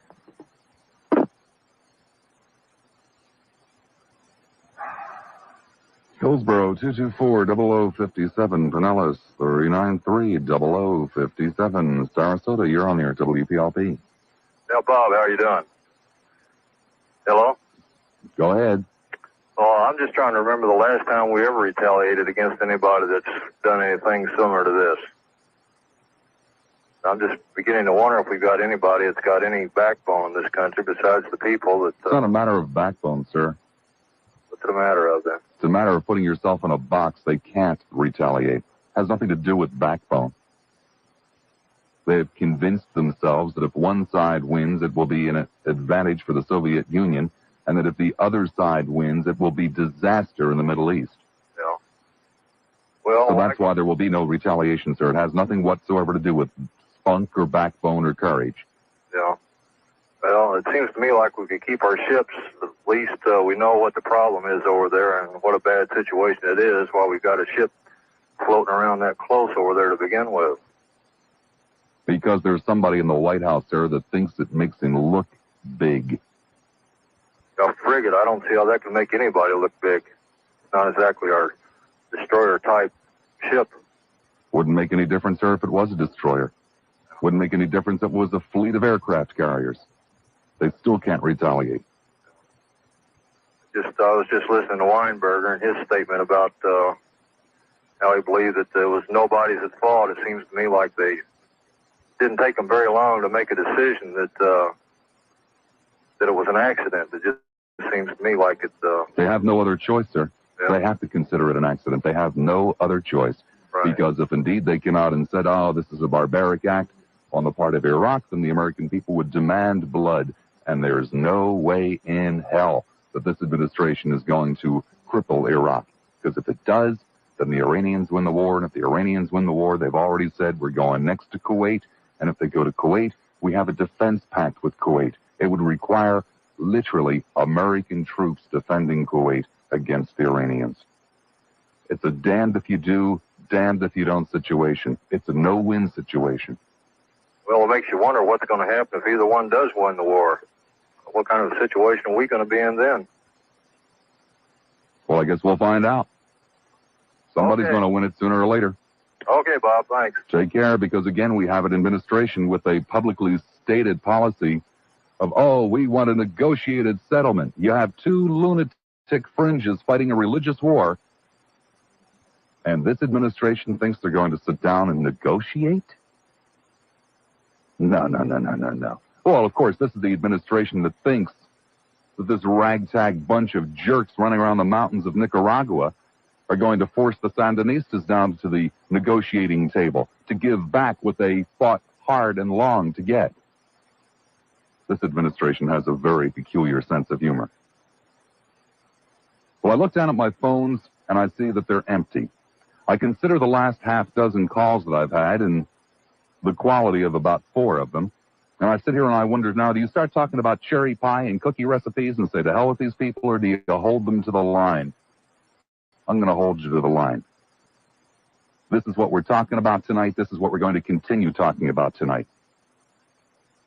From now until 11 o'clock. I've had my say. The rest is up to you.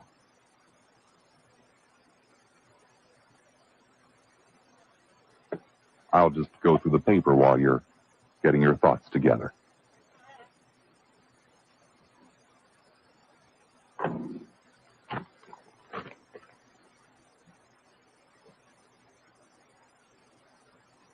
I mean, I know it's not nearly as much fun as the other people who do their shows in this town, where they let you call up and say the most inane things and don't challenge you. But, you know, hey, that's the way it goes. Isn't that amazing? Suddenly we have a board full of people. St. Petersburg, you're on the air at WPLP. I guess I don't think your speech was strong enough.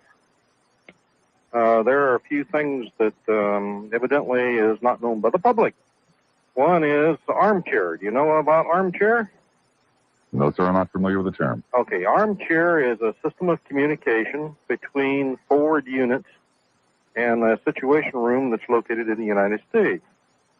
We've been using that for about 12, 14 years now.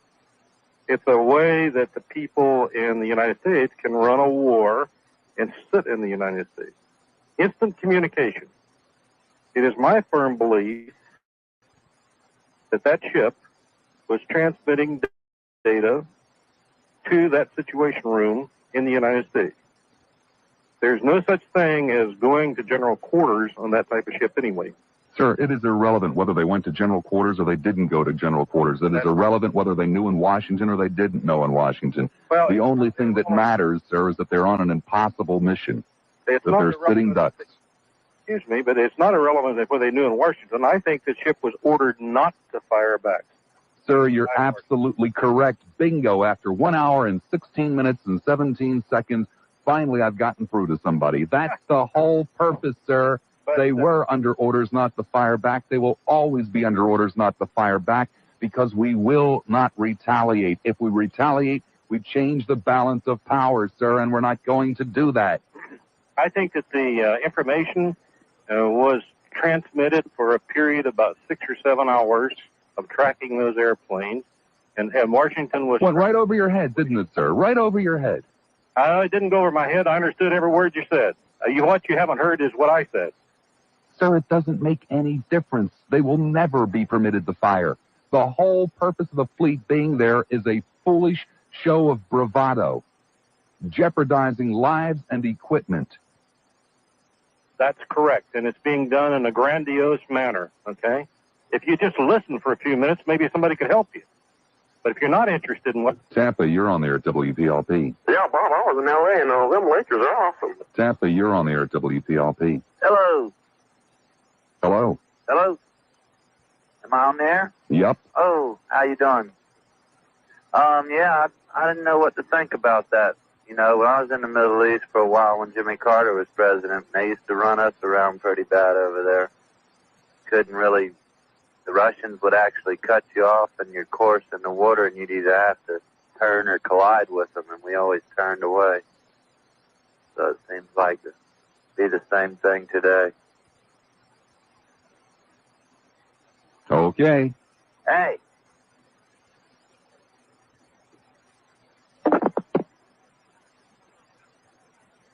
St. Pete, you're on there at WPLP. Hello? Hello. Yes. I've listened to your show, and for once, I agree with you 100%. I was in the Middle East in 1958 when we landed in Lebanon.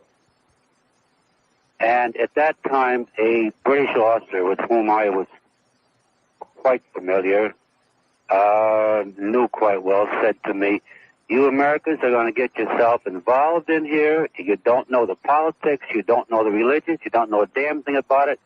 And you think money can buy everything. And you're going to be up to your, button alligators before you know it." And here we are, 19 years later, right where they said we'd be. Well, it's the same way we behave all over the world. It has nothing to do with our not knowing the politics of the religion of the Middle East, because we make just as stupid mistakes in other parts of the world where we do know the politics and the religion. No, but we did the same thing in Korea. No, that's all I wanted to say. Thank you. Right on, sir. Tampa, your turn at WPLP. Hey, Bob, how you doing? Fine. I'm sorry I had to ask that trite question. Thanks for letting me vent by listening to you tonight. It wasn't much I could add to you other than something that you've already noticed but you didn't make a point of. The fact that as soon as the incident was reported, before Iraq even acknowledged that it was their plane, we had already stated that it was an error. Mm-hmm. I think that, if anything else, will verify or corroborate premise that we will not retaliate. We knew damn well that we had to quickly diffuse that, as you mentioned, because the American people would be calling for blood. As they already have started to. Yeah, and, you know, when you think about that, the 28 guys dead, just add that to the 240 Marines, plus however many died in Grenada. The list of casualties with this administration goes up, up, and up. And why the American people will continue to sit and stand for this, I'll never be able to understand, regardless of the fact that Reagan's supposed a nice guy. I mean, how much of a nice guy you want to put up with. And then you think about the fact that this administration, not the Congress, cut veterans benefits this year. The same type of VA hospital is going to have to take care of the guys that's probably in Maine if they're unfortunate enough to still be living and need to be taken care of later on. Nobody talks about those people who are. Nobody gives a damn about those people. Beg pardon? Nobody gives a damn about those people. You've already heard one man say on this program tonight, the other 28, so what? You know, yeah, hey. That's the goddamn, those are the damn war whips. I call them. They sit back here and they let other people go and subject themselves, and they don't give a damn, provided that they can still enjoy their yuppie benefits that's provided by these guys who really lay it on the line. Oh, it's not even yuppie benefits. It's entertainment at night on the 7 o'clock news. That's all they're interested in. I agree. Hey, let's watch missiles firing. Oh boy, that'll be neat. If maybe we've conditioned people with all these video games. People still watch him let the tears roll down his cheek one more damn time while he go hug the victim. And for once, I like to see the people be smart enough to reject that kind of pseudo sympathy, phony sympathy. Well, I'll bet they're saying in the White House tonight, we just can't wait for those hearings to crank up again tomorrow. You almost made me fall. I was running outside when you said that the first time. I almost tripped over a hole because you touched the chord with me. I agree the same thing. 1 week he was glad for something distracting, and now he's glad for them to start again. I don't know. I'm so PO'd. I don't know what to do when I think about, again, 28 of our boys dead for nothing. It's just like it's the same situation that occurred in Lebanon. There's no difference.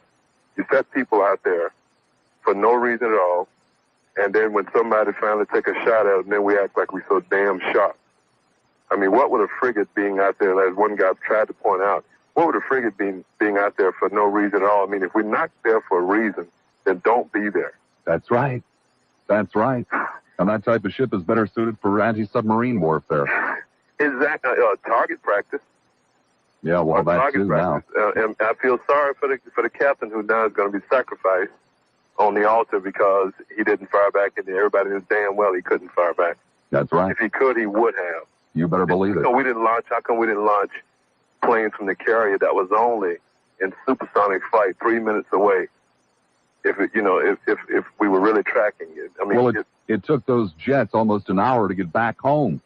We had an hour to go after them. Exactly. I mean, even if you I know what you're saying, and I agree with what you're saying, but and I'm retired military. For no other reason, you should have shot the bastards out of there. Just even if you don't retaliate, shoot them out for stupidity. Let it be quid pro quo, although 2 doesn't equate to 28 of ours, but at least show some sign. But I know that this administration wouldn't do it. No, because 2 Iraqi planes are very significant to the Iraqi war effort against Iran. I agree. And so consequently, they're untouchable. Yeah, what a hell of a way to be in. We need the oil to come through. And at the same time, we want to support both sides. And then when they do something to us, we the victims, have to quickly apologize for the aggressor before the aggressor, even know that, or even want to acknowledge that it was his plane. And on top of that, you can bet your bottom dollar that if indeed we had shot those 2 planes down, we would have arranged with somebody to deliver 3 planes to Baghdad tomorrow morning to replace them. I'm afraid that you're correct. But before I go off, I'd like to end on what I started with. This same administration that put our guys in jeopardy, please, people, look at what veteran benefits we provide for them when they lay it on the line. Absolutely nothing, and it's being cut. Even at the Veterans Hospital here locally, you don't have to read in the newspaper.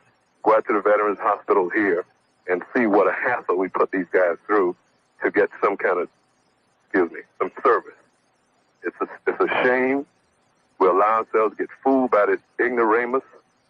And I can't wait for the 2 years. I know we're not going to impeach him. I just can't wait for the 2 years to go by. God help us if nothing drastic doesn't happen. Well, maybe if the American people ever catch on to what he's been doing, we won't have to wait for an impeachment. We'll have a lynching. An impeachment would be cleansing, but I know it's asking for too much. Oh, thank you much. Good night. One line open. It's in Hillsborough. To join in the conversation, the number to call in Hillsborough County is 224-0057.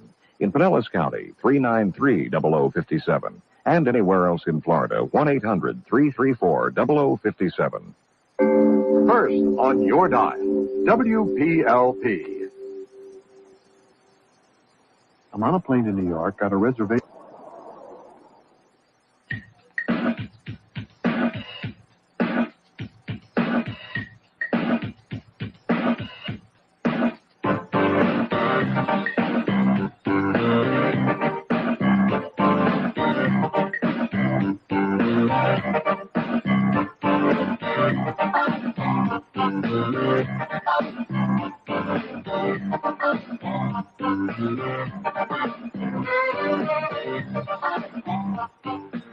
Minutes after the hour of 9 o'clock, I really fail to see why it is so difficult to get through your heads just exactly what is going on. It has nothing to do with cowardly captains or generals sitting in the Pentagon who lack backbone. It has nothing to do with that at all. It has to do with two things. First of all, a convoluted foreign policy in the Middle East, and secondly, this great show of bravado, sending American warships into the Persian Gulf.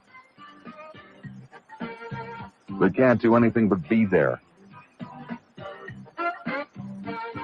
And why that is such a difficult concept to comprehend is beyond me.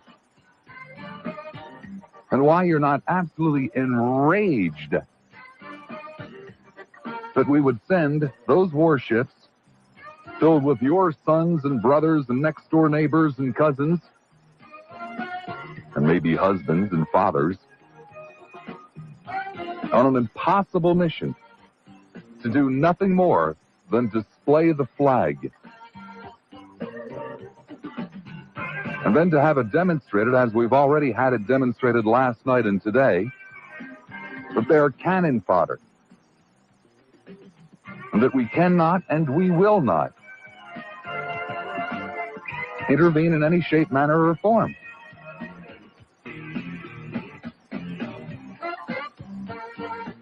All right, it's as plain can be.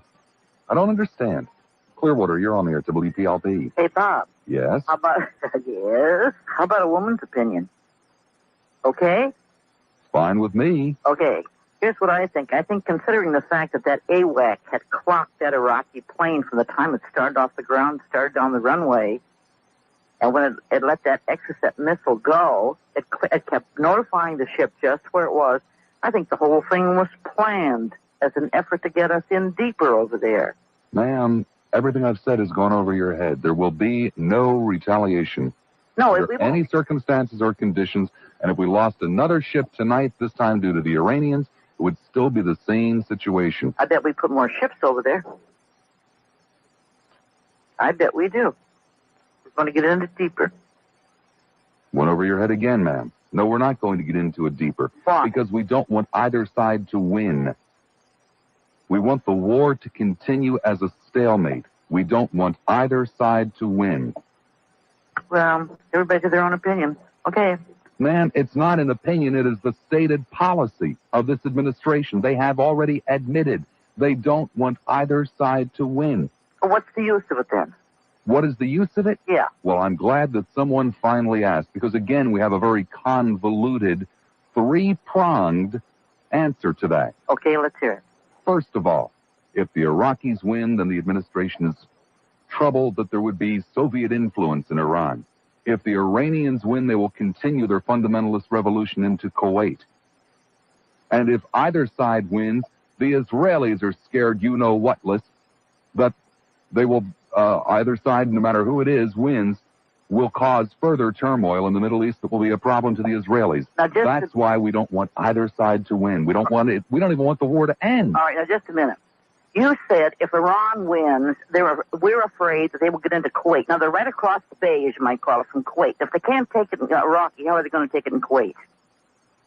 They can't do it. Ma'am, Kuwait is even a smaller, less defended nation than Iraq. The area. I know the map very well. Well, ma'am, Iran doesn't have a water capability. They only have a land capability. Well, the only way they can get into Kuwait is to walk into it. No, it is not.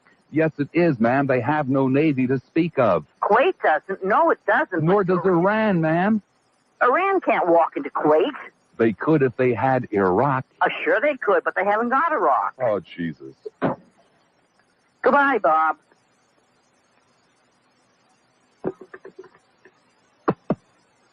I really hate to be a sexist, but as my producer just pointed out, that's the woman's point of view. And I couldn't agree with you more, Michael.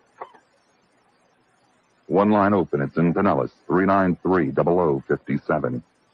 Tampa, you're on there, WPLP. Bob, the whole point is people are dying.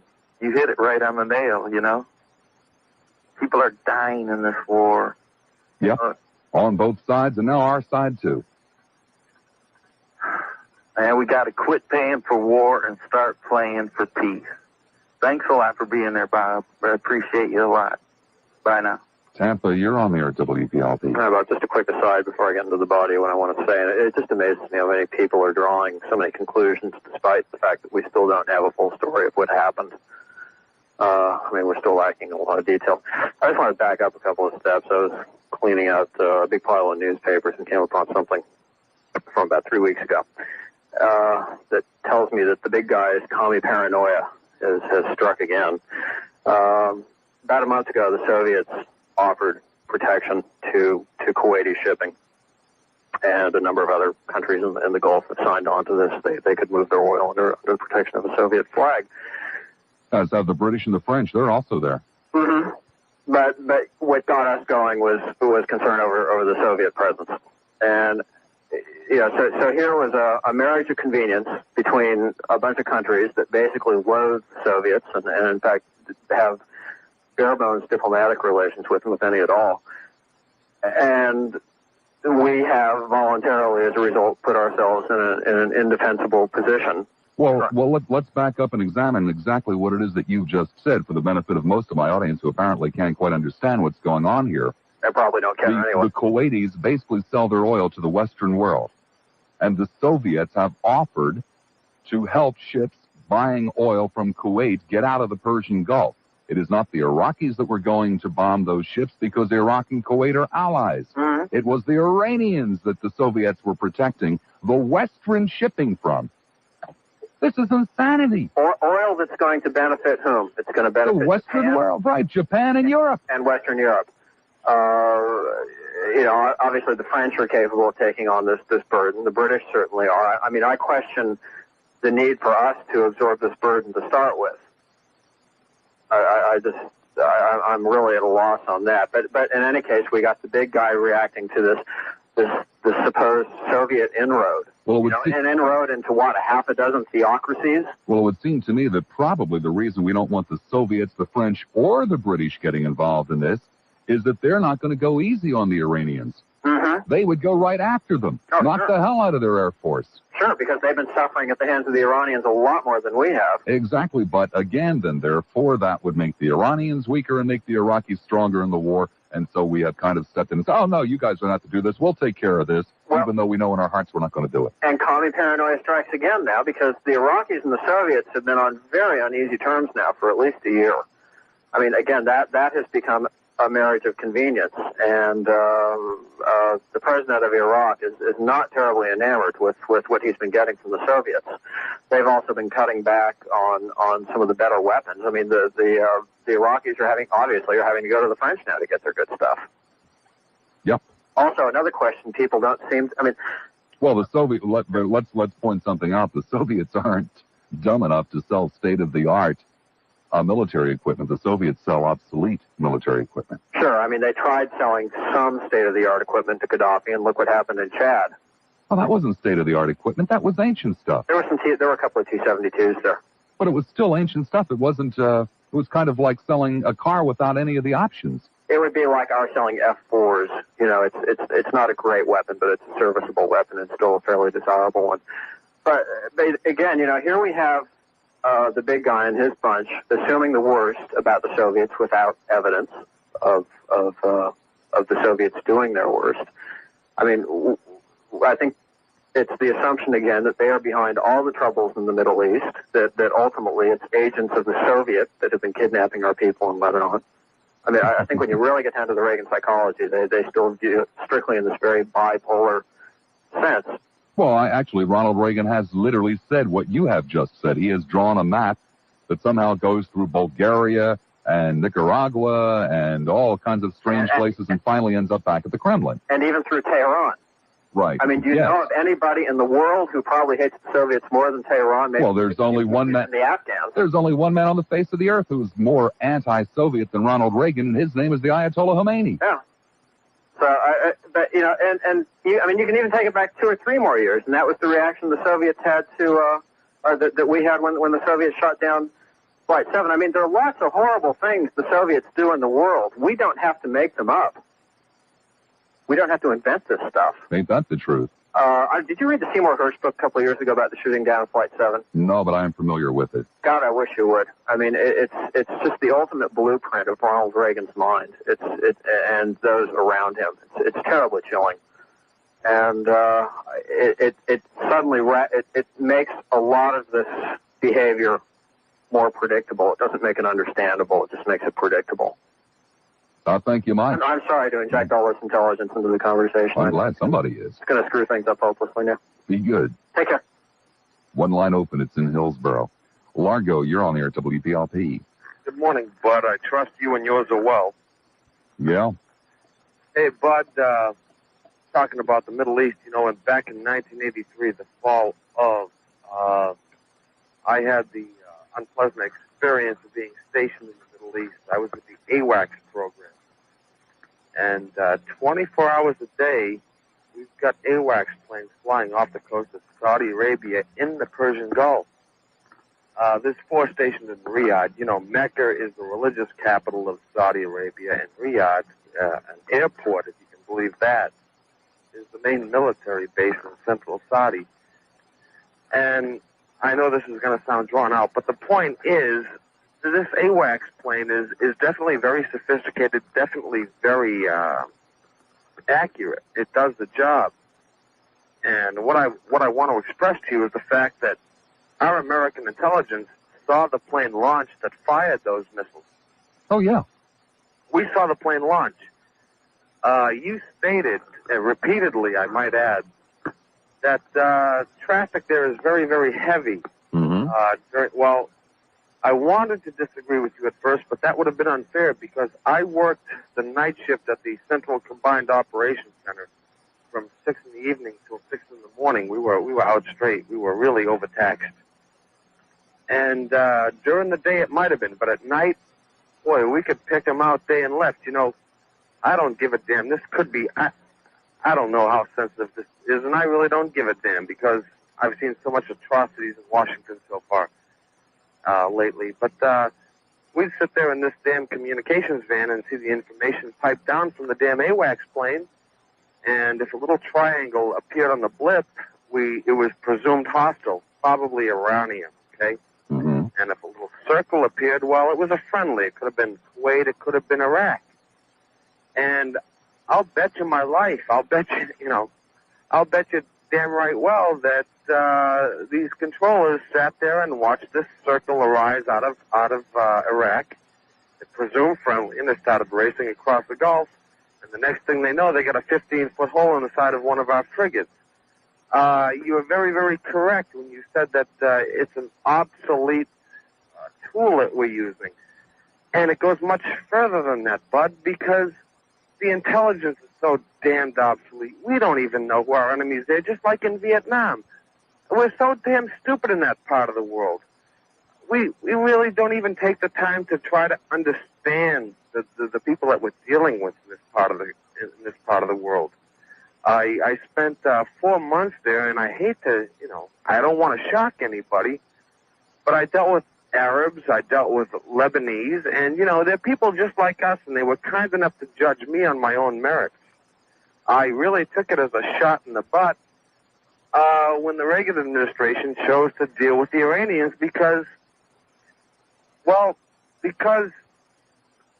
our word was compromised. We were going to fight terrorism, and the Lebanese and the Arabs took us at our word, and Washington betrayed us. There's a lot of things over. We're definitely inept in the Middle East, Bob. We're inept all over the world, I'm sorry to say. We don't seem to understand that anybody has a valid point of view. It's a damn shame. I mean, we can't be on the level with these people as far as our foreign policy goes. And as far as defending our own men over there, we don't even know where the enemy is. And we see them coming, and it seems at times that we just don't care. It really does. I was there in 1983, and I remember being evacuated out of our hotel. This was the time in the fall or the winter of '83 when Ronald Reagan signed an arms pact with the Israelis. And at 3 in the morning, we were rushed out of our damn hotel because of a damn a terrorist attack threat or an assumption. And, I dealt with these Arabs, and I've talked to them. As a matter of fact, there was a barber that I went to. His name was Abraham, a Lebanese who was working in Saudi Arabia, and he had 3 daughters still in Lebanon going to school. And he was assisting me. I was trying to learn enough Arabic just to deal with these people and try to get to know them.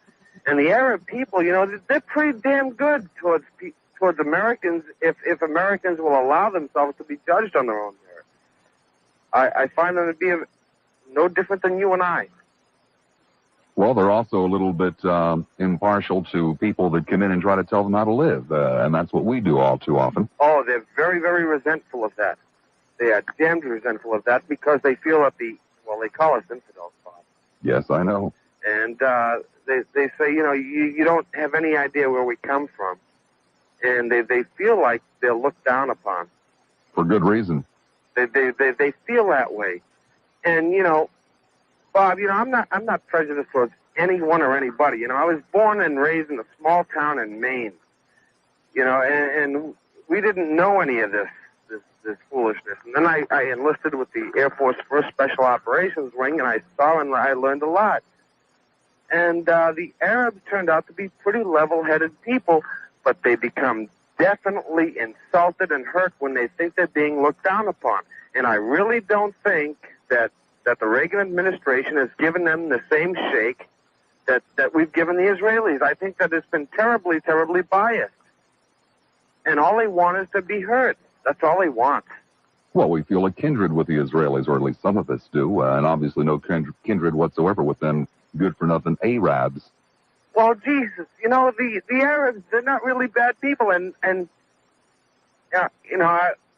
I've got my I'm a Roman Catholic from Boston. My godfather is a Jew, and which is really weird. But my father just happened to grow up with this guy, okay? And I seem to hold a warmer regard for the Arabs that I've met in the Middle East. They really gave me a chance. They were cold towards me at first, and when I'd show up in this barber shop in Riyadh, Saudi Arabia, the business capital, I would show up with my book and my cassettes and trying to learn Arab. I wanted to be able to communicate with these people. They really warmed up, and they said, he's an American, but gee, he's all right. And that's the kind of people they are. They're not bad people. And we're over there, we're on a half-assed mission, and we're even less equipped when it comes to knowing these people. And I really think we could solve a lot of our damn foreign policy problems by knowing who we're dealing with. And we make no attempt to do that whatsoever. Thank you very much. Hey, buddy, you take it easy, huh? Be good. Bye-bye. The phone numbers that put you on the air at WPLP are in Hillsborough County, 224-0057, in Pinellas County, 393-0057, and anywhere else toll-free, 1-800-334-0057. Hear it first on WPLP. I mean, can we talk?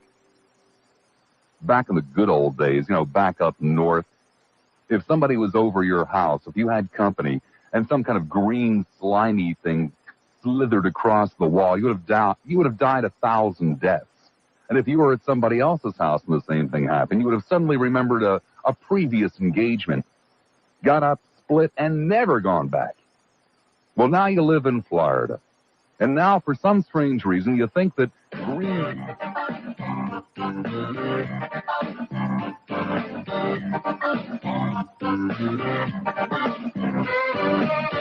9:50 the time. Let me go back over something that was raised with a caller maybe 3 or 4 calls ago, but deserves to be gone over again so that it becomes crystal clear in your mind and you can get some kind of an idea as to just how, God, I love this word, convoluted our thinking and policy is in the Middle East, okay? The Soviet Union also has warships in the Persian Gulf. The Soviet Union has warships in the Persian Gulf for the stated purpose of escorting tankers doing business with Kuwait in and out of the Persian Gulf. Kuwait is an ally of Iraq. Iraq is not about to attack people doing business with Kuwait because Kuwait is helping Iraq financially. Kuwait does virtually all of its business with Western nations. So the Soviets were willing to risk their own ships to escort tankers doing business with Kuwait in and out of the Persian Gulf. Why were they willing to do that? Well, I'm glad you asked. Because the Soviet Union is very, very nervous about Iran. The Ayatollah Khomeini has said he would also love to spread his fundamentalist Muslim revolution into the southern part of the Soviet Union, which is predominantly Muslim. The Soviet Union does not want to see Iran win the war. Nor do they wish. And we have now clearly demonstrated to him that we're not going to do anything to alter the balance of power in that war. He's already brought down one president. He's working on a second one. I wouldn't be in the least bit surprised if sometime in the next several days to see an overt attack on an American warship by Iran. Oh, I would also go unanswered. Maybe Reagan can reach down into his hero basket and send Ollie North in there to clean things up. That's sarcastic, I know, but he made that statement. You'd like to sit him on the end of a shelf in New Jersey and fire it. Well, it's incredible. It's been a very interesting show tonight. Thank you very much. Good night. St. Pete, I've got about a minute. Hi, how are you? Fine, I've got about a minute. Okay, we paid $230 billion for our defense, right? Wrong, it's closer to $300 billion. Okay. What bothers me is we found out when Jimmy Carter was there that we couldn't even rescue because the helicopters didn't work. We found out that apparently this ship can defend itself. What is the money going for, Bob? I have no answer for you. I have no answer for you at all. Well, but it's a question that everyone should be asking. Well, I've enjoyed your show, and I just said, hey, we're in a lot of trouble, and I don't think people understand how much trouble we're in. Thank you. With all the technology, right? Thank you very much. Fresh out of time for this evening's program. Tomorrow, 8 o'clock, same time, same place. You know all that kind of good stuff. And until then, what else can I possibly say? Behave yourselves.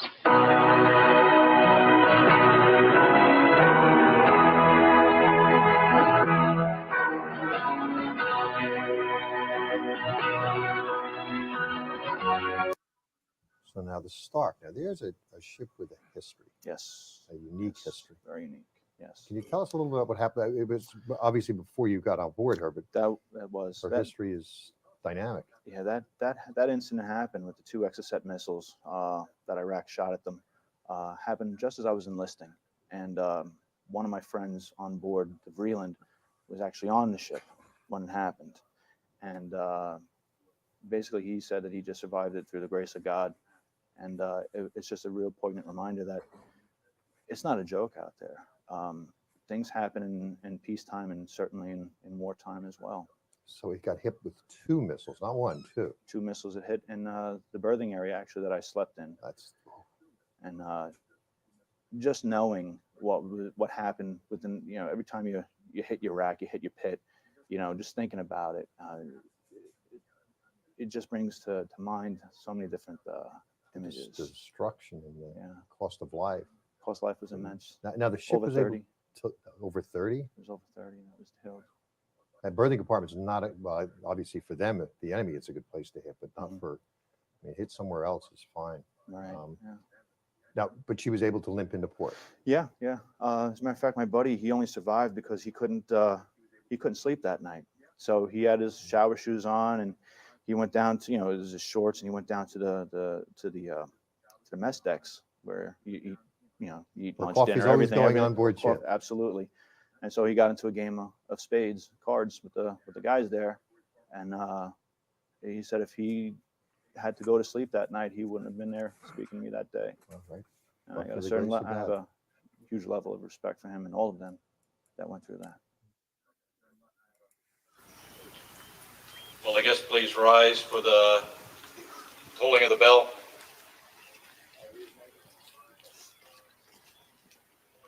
Fire Control, Chief Senior, Robert Shippey. Quartermaster, Chief Senior, Vernon Foster. Electrician's Mate, Chief Senior, Stephen Kaiser. Bosun's Mate, First Class, Bradley Brown.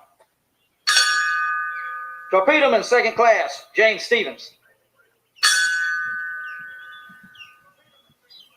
Fire party ready. Aim. Fire. Ready. 2. Aim. Fire. Ready. 2. Aim. Fire. Ready. 2. Aim. Fire. Ready. 2. Aim. Fire. Ready. 2. Aim. Fire. Ready. 2. Aim. Fire.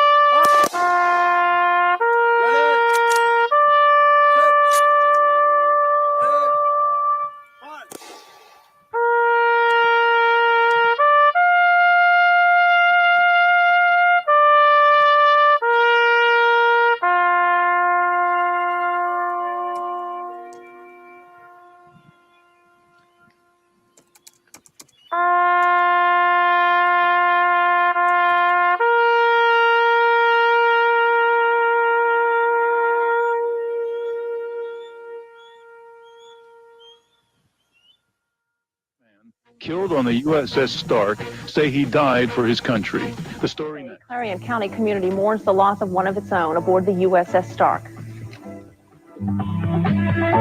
Still a lot of unanswered questions surrounding the Iraqi attack Sunday on the USS Stark. The main question, why no defensive action taken? While officials grapple with that question, the Navy released these pictures of the Stark today, taken shortly after the attack. The ship was still smoking from the fire that resulted from what is now believed to have been 2 missile hits, causing this gaping hole in the hull midship. While many questions remain unanswered, some members of Congress, Arlen Specter, for example, are expressing anger over the incident.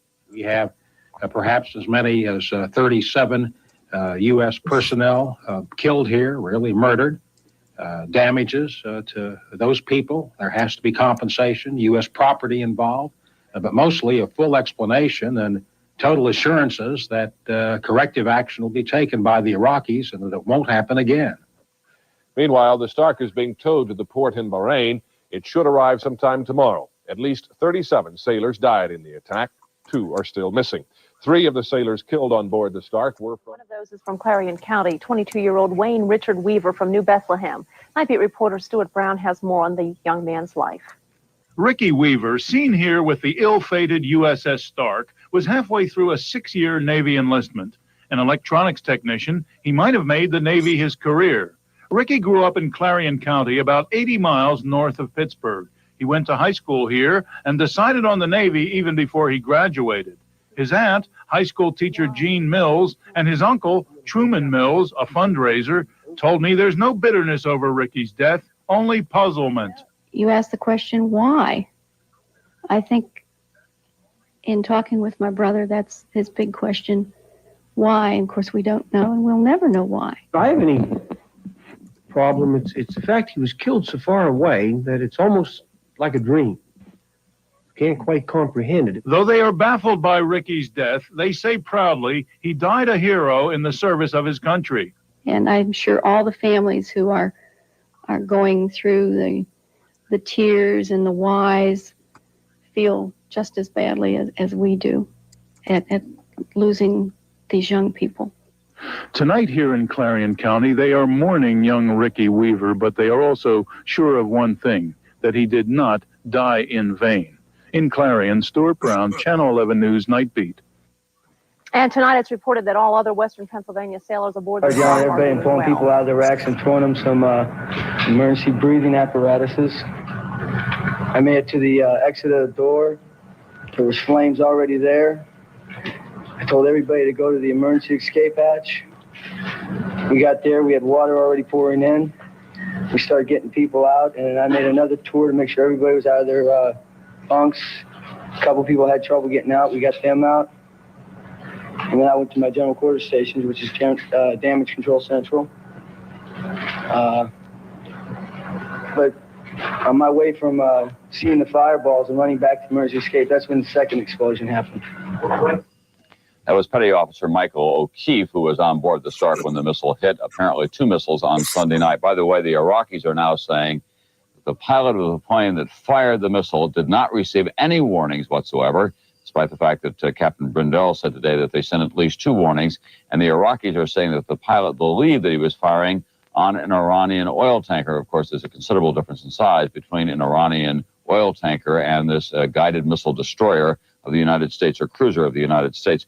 Rick Davis is now in Bahrain. He was at that news conference today. And Rick, one of the principal questions, of course, that remains unanswered is, why didn't something as sophisticated as the Stark pick up the fact that that missile had been fired in the first place, and why wasn't it able to shoot it down? We heard the captain say that all of the systems were armed, but I gather that that does not mean that they were on automatic. That's right, Tom. They were not on automatic, because once those defensive weapons are placed on automatic, they will strike out at anything in the area, be it a missile or be it an aircraft. And at that point, they did not know if this Iraqi plane was a hostile aircraft, because Iraqi aircrafts have been flying over now for 330 missions in the last 9 months. He only knew the missile was on the way when the lookout saw it, and as you heard the captain say, they were in the process of putting that gear on automatic at a time, but within seconds, that first missile hit. All right, thank you very much, Rick Davis in Bahrain today. Chris Wallace at the White House now. Has the United States policy in the Persian Gulf been changed at all? You've been listening to some briefings this morning, Chris. Well, they say it hasn't been changed, but in fact, there does seem to be some escalation of involvement, Tom, and that doesn't involve this incident so much as a long-held White House plan to start reflagging Kuwaiti tankers. The U.S. will now be protecting 11 Kuwaiti tankers and going much further into the Persian Gulf, much further to the north in the battle zone area. And of course, Iran has said in the past that it was going to single out Kuwaiti tankers, has attacked 16 of them just this year. So that is going to make the U.S. much more of a participant in this war. Thank you very much, Chris Wallace at the White House. By the way, President Reagan will be flying to Mayport, Florida tomorrow to the Naval Air Station there, where there will be memorial services for the USS Stark. That will be on Friday of this week, not tomorrow. Friday morning of this week, the president will be there, and of course, NBC News will have coverage. We'll have complete details of this story as they become available throughout the day, and a wrap-up tonight on NBC Nightly News. For now, I'm Tom Brokaw, NBC News, New York. Good afternoon. This has been an NBC News special report. Glenn Brindle presided as the bodies of 35 sailors were brought ashore in Bahrain from the crippled frigate. The bodies of 2 victims are still missing. 2 of the dead sailors are from Clarion and Clearfield counties. Another 2 sailors who were badly burned in the attack are being rushed back to the United States to San Antonio for treatment of burns. Today, the San Francisco Examiner reports that radar on the USS Stark failed or was unmanned prior to the attack. It also says that Commander Brindle wrote to his wife complaining that nothing worked on the ship. Dormont native Captain Glenn Brindell said his crew was in the process of switching the Stark's defense systems from manual to automatic when the missiles hit. He said the crew had little warning of the impending attack. when the lookout reported the incoming missile and reported it by his phone connection down to the Combat Information Center to myself and the Tactical Action Officer, it was only a matter of a couple seconds as we started to take action that the missile actually hit the ship. Also today, the flag-draped coffins bearing the bodies of 35 of the Stark's crew members killed in the attack were brought on shore in Bahrain. They will be sent on to West Germany and finally back to the United States.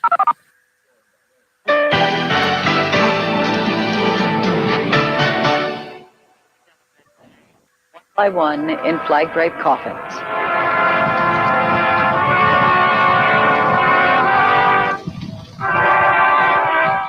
The plane arrived from West Germany this morning. 37 Americans died in the Persian Gulf attack, but one body has never been recovered. The investigation into the Stark attack continues. Pentagon and State Department officials met with Iraqis in Baghdad today to discuss the attack, which Iraq says was a mistake. Neither U.S. nor Iraqi officials would comment on the details of today's discussion.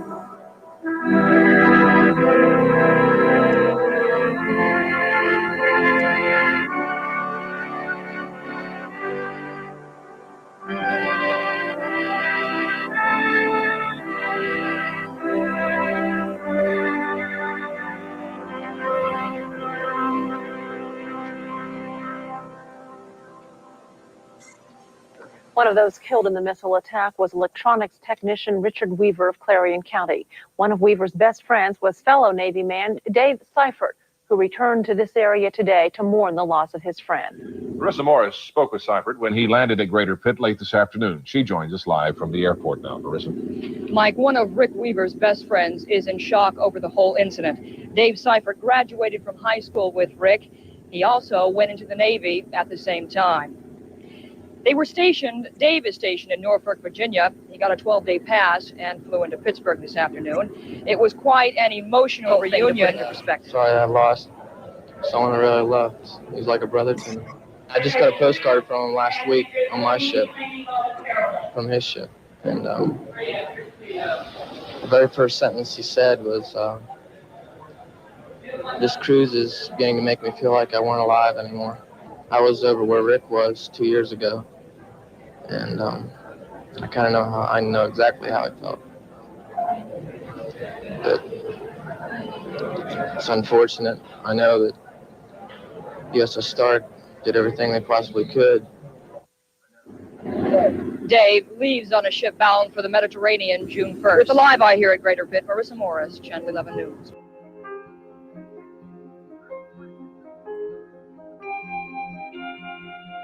If I could tell the world just one thing, it would be that we're all okay.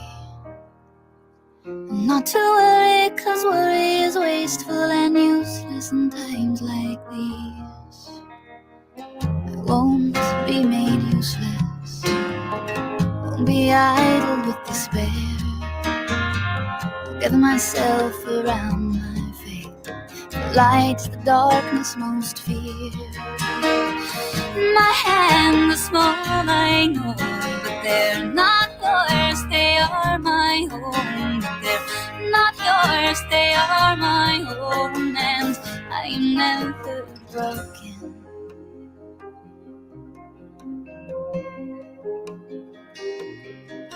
Poverty stole your golden shoes, it didn't steal your laughter. Heartache came to visit me, but I knew it wasn't ever after. We will fight, not out of spite, 'cause someone must stand up for what's right.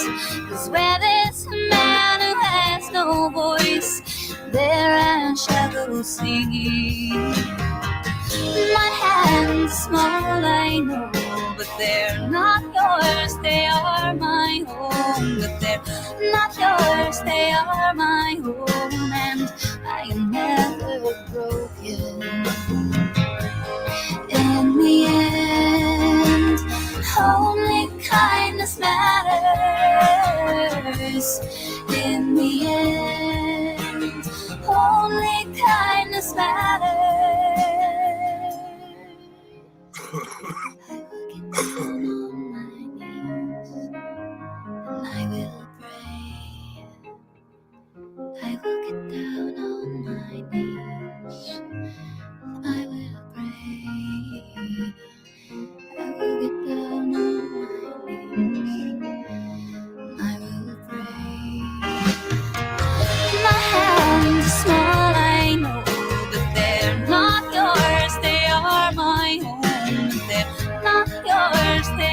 are my own, and I never broke it.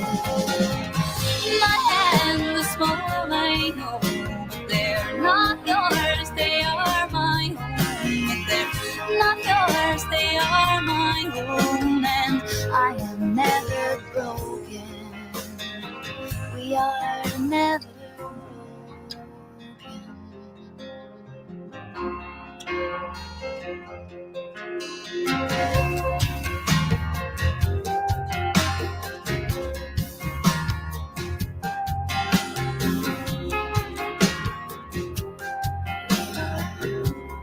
God's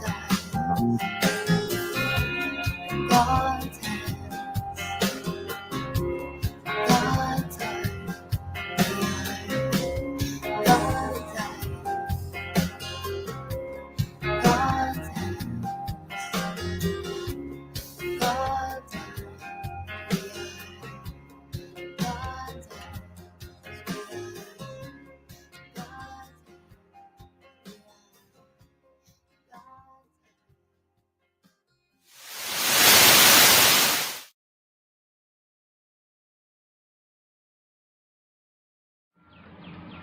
I would like to start off with the great words from the late great President Ronald Reagan, 40th President of the United States of America, who spoke these words in Mayport, Florida on May 22nd, 1987 at the memorial.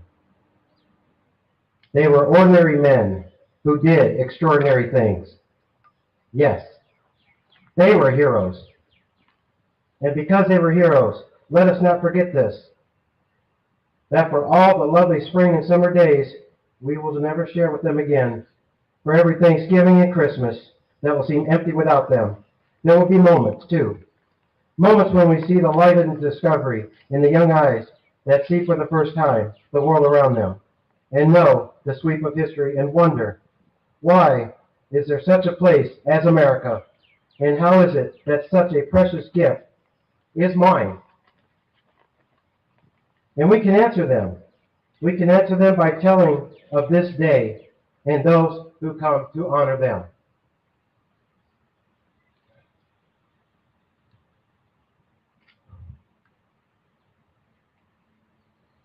Seaman Doran Bolduc.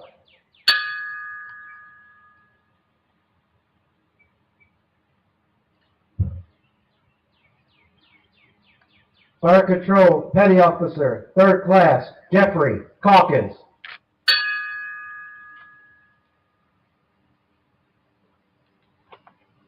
Bosun Mate Petty Officer, 3rd Class, John Soletta, Jr.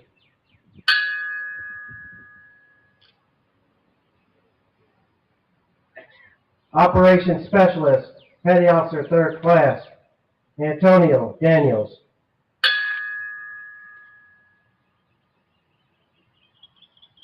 Interior Communications, Petty Officer, 3rd Class, James Dunlap.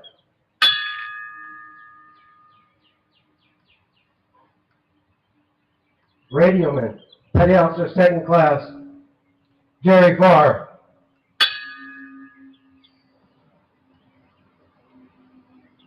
Radioman, Seaman Apprentice, Dexter Grissett.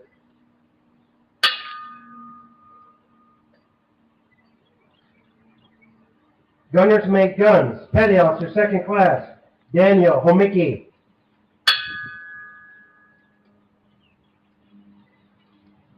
Operations Specialist, Petty Officer, 1st Class, Stephen Kendall.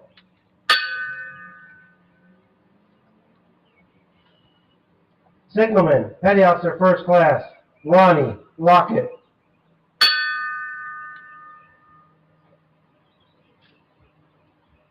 Electronics Warfare, Petty Officer, 3rd Class, Charles Moeller.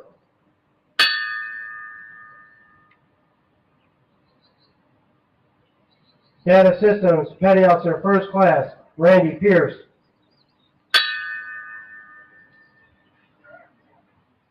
Electronics Technician, Petty Officer, 3rd Class, Kelly Quick.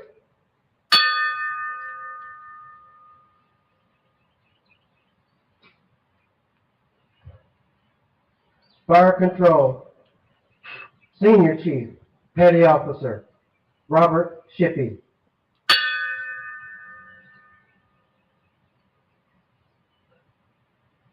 Operations Specialist, Petty Officer 3rd Class, Lee Stevens.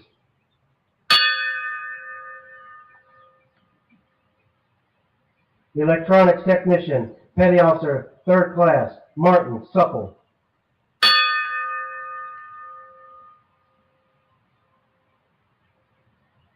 Seaman, Vincent Ulmer.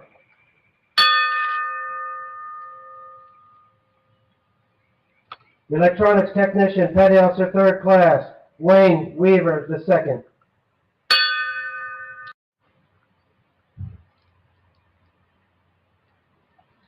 Bosun Mate, Petty Officer 1st Class, Bradley Brown.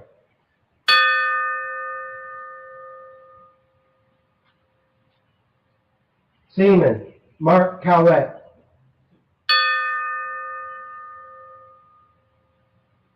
Seaman, Brian Kleinfelter.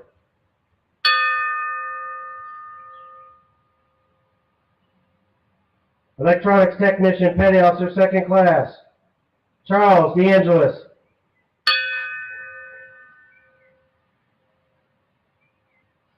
Sonar Technician, Seaman Stephen Irwin.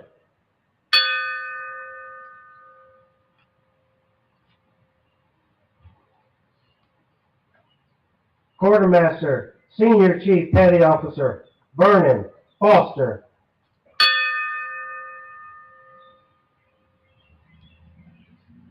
Fire Control Petty Officer 3rd Class William Hanson.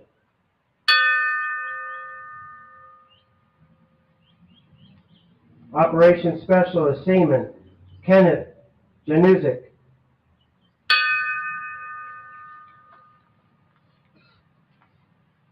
Electrician's Mate, Senior Chief Petty Officer Stephen Kaiser.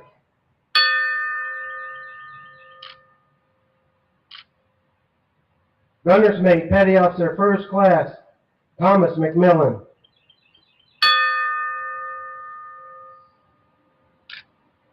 Seaman Apprentice Jeffrey Phelps.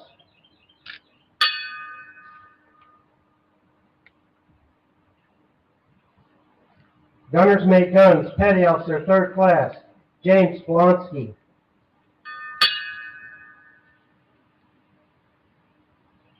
Signalman Seaman, Earl Riles.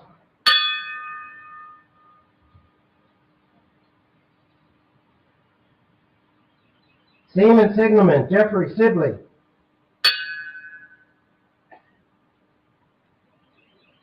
Torpedoes Mate, Petty Officer 2nd Class, James Stevens.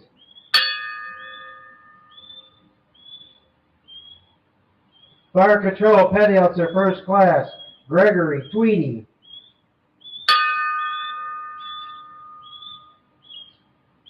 Electronics Warfare Petty Officer 3rd Class, Joseph Watson.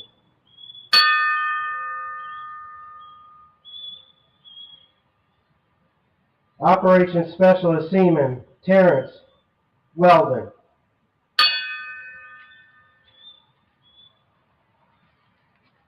Interior Communications Petty Officer 3rd Class, Lloyd Wilson.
Due to the following special program, Wheel of Fortune and Jeopardy move to 8 and 8:30 tonight only. Like everyone at this time, the people at Pick and Save are mourning those who lost their lives on the USS Stark. Such a tragic loss shocks us all. But when the shock wears off, it's time to renew our faith and assist those in need. The families of this tragedy will need the help of our entire community. With this in mind, Pick and Save would like to help in spreading the word on how you can assist the families of the brave men who gave their lives for us all. 3 funds have been established in support of the USS Stark families. They are the Scholarship Fund for Navy Dependents, the Naval Relief Society Fund, and the USO Construction Fund. Donations may be sent to USS Stark Memorial Funds, Mayport Naval Station, P.O. Box 197, Mayport, Florida, 32228, 0197.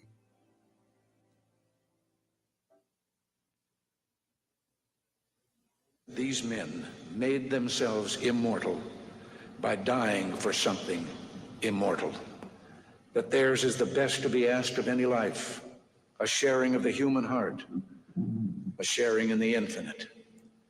In giving themselves for others, they made themselves special, not just to us, but to their God.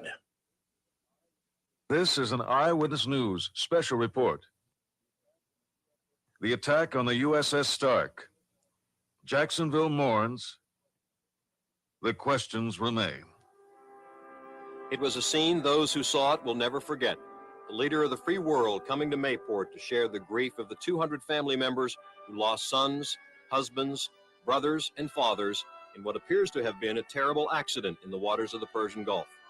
The men who died, most of them at the bottom of the military pyramid, were honored by the man at the top, the commander-in-chief. The First Lady extended her personal condolences. It was a moment that is uniquely American, and for this day, the world watched as we paid tribute to fallen sailors who were doing their job thousands of miles from home as fate dealt them a cruel and final blow. Good evening, everyone. It was national mourning that Mr. and Mrs. Reagan came to lead at Mayport today. Primarily, they came to console the families and friends of the men whose lives were so abruptly ended in the service of their country by the missiles of a tumultuous Middle East. Words of sorrow from the president. Our task today is simple and sad. To remember to pay tribute to those we loved. Words of prayer from Navy clergy. Father, our words of prayer are inadequate. Please listen instead to the groaning of our stricken souls and give us your peace. Wordless salutes from fellow sailors.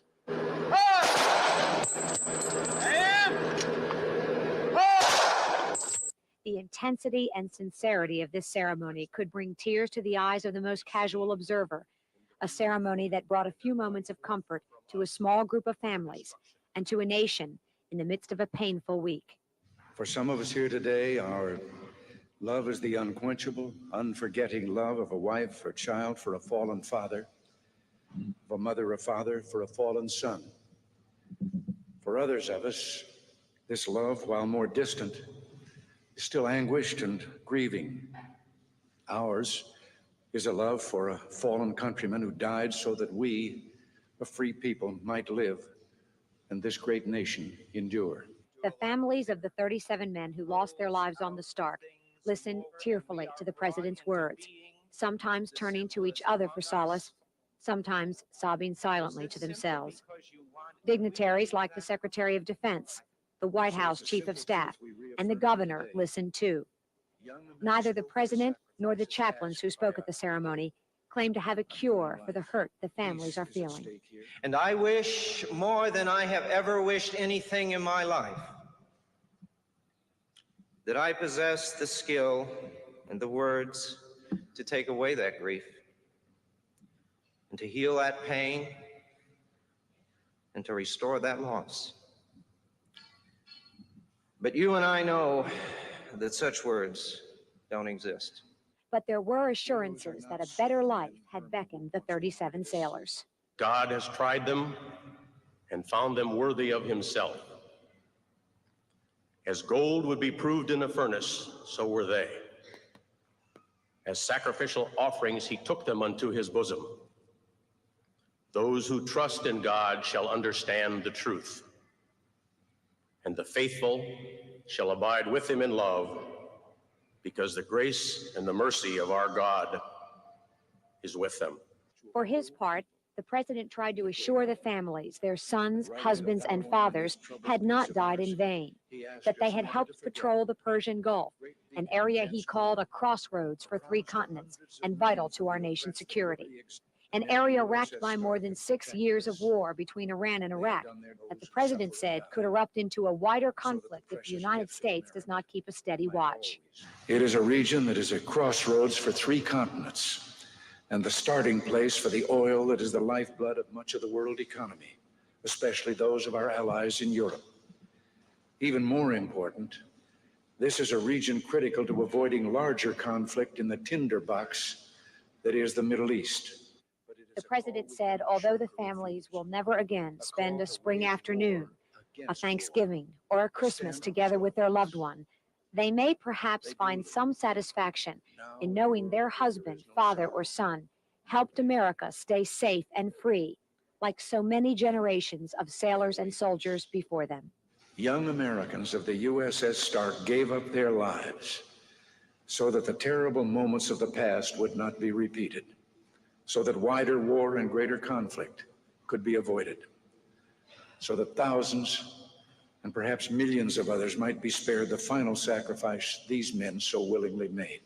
As he has done in so many other speeches, the president chose to highlight an individual who he says provides a brave example to others. This time he referred to Senior Chief Jerry Kleinfelter, a Mayport officer who lost his son on the Stark, but had the courage to press on and help others amidst his grief. He had volunteered to work at the coordinating center here for the families when he received word that his own son, Seaman Brian Kleinfelter, previously listed as missing in action, was among the confirmed dead. "I need to keep working," he said. He stayed at his post. He carried on. Well, so too, we must carry on. We must stay at our post. We must keep faith with their sacrifice. The president said the burden of death is more difficult in peacetime than wartime, each casualty being all the more unexpected, but no less a sacrifice of what John Kennedy called a bitter peace. And so we ask, why did this happen? Why to them? Could anything be worth such a sacrifice? And these fallen, whom we knew and loved, but rarely thought of as great men or legends, can we now truly say they are heroes? And even if we can, would we not rather have them back? Ordinary men again, perhaps, but still ours to hold and to keep. After his speech, Mr. Reagan made his way through the mourners, stopping to console each family member personally. Mrs. Reagan, sometimes tearfully, offered her embrace. No one knows what the President and First Lady told the families during those private moments, but Mr. Reagan very clearly told the nation how he regards the men of the Stark. Heroes, the President said, are ordinary men who do extraordinary things. Quoting a famous author, Mr. Reagan asked, "What are heroes but men who embody the virtues of a whole people?" Those that died did embody the best of us. Yes, they were ordinary men who did extraordinary things. Yes, they were heroes. Some of the family members inside that helicopter hangar today were overcome by grief and had to be escorted outside. It was extremely warm inside the hangar and extremely emotional. The President and Mrs. Reagan stayed until each and every family member had been spoken to and embraced. Eyewitness News reporter Tad Clipliff has been at the Mayport Navy base every day this week covering the preparations for today's ceremony. Tad Clipliff was inside the hangar watching as the president and the families went through this ceremony today. Let's go to Tad now outside the Mayport Navy base. Tad? Tom, we were covering that broadcast live earlier in the day, and I think we both made the comment this is a very difficult, very emotional story to cover. I don't know anyone who walked out of that ceremony emotionally untouched. The pain has hit home. President and Mrs. Reagan landed to a grieving base today. 200 immediate relatives of the Stark victims wait inside, holding each other, comforting each other through what one observer called the Navy's final farewell. So today we remember them in sorrow and in love. We say goodbye.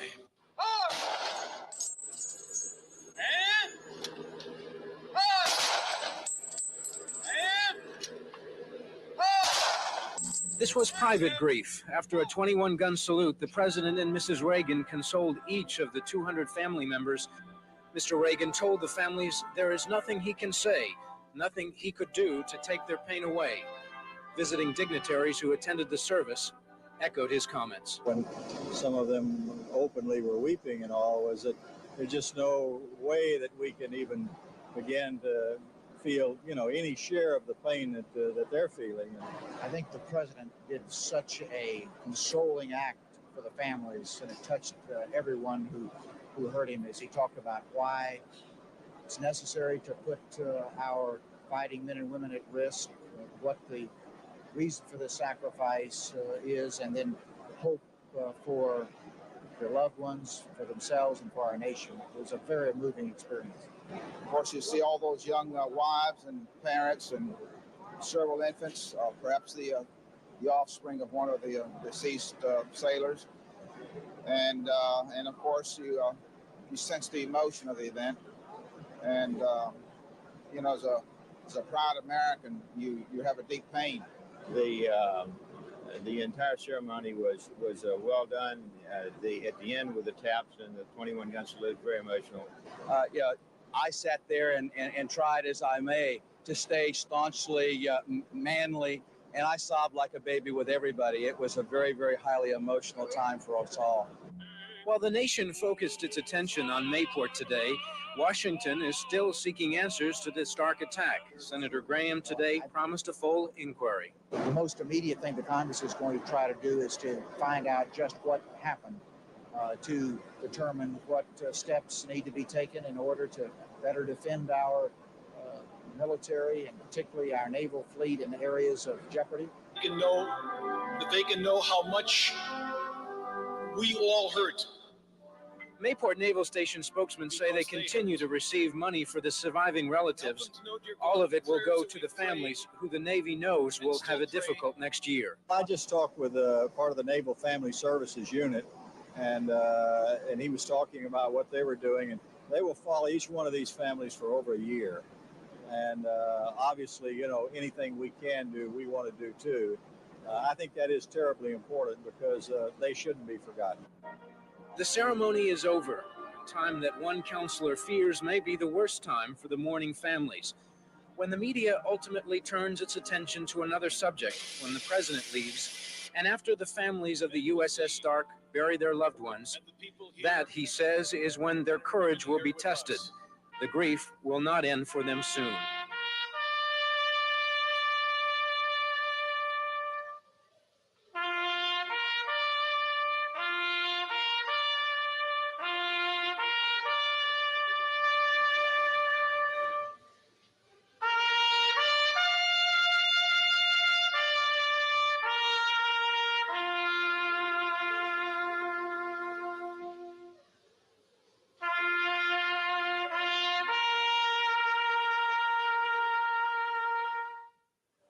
For some of the families, there is yet another ceremony. The first of the remains are scheduled to arrive in Dover, Delaware tomorrow.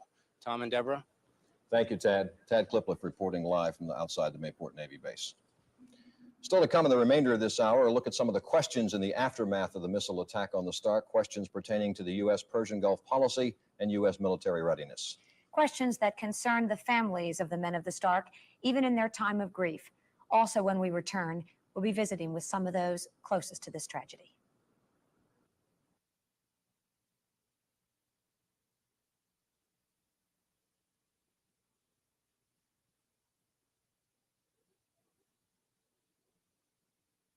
There's more to a city than commerce and industry. A city draws energy and presence from the people who make up the various communities it serves. When one community is hurting, we all hurt.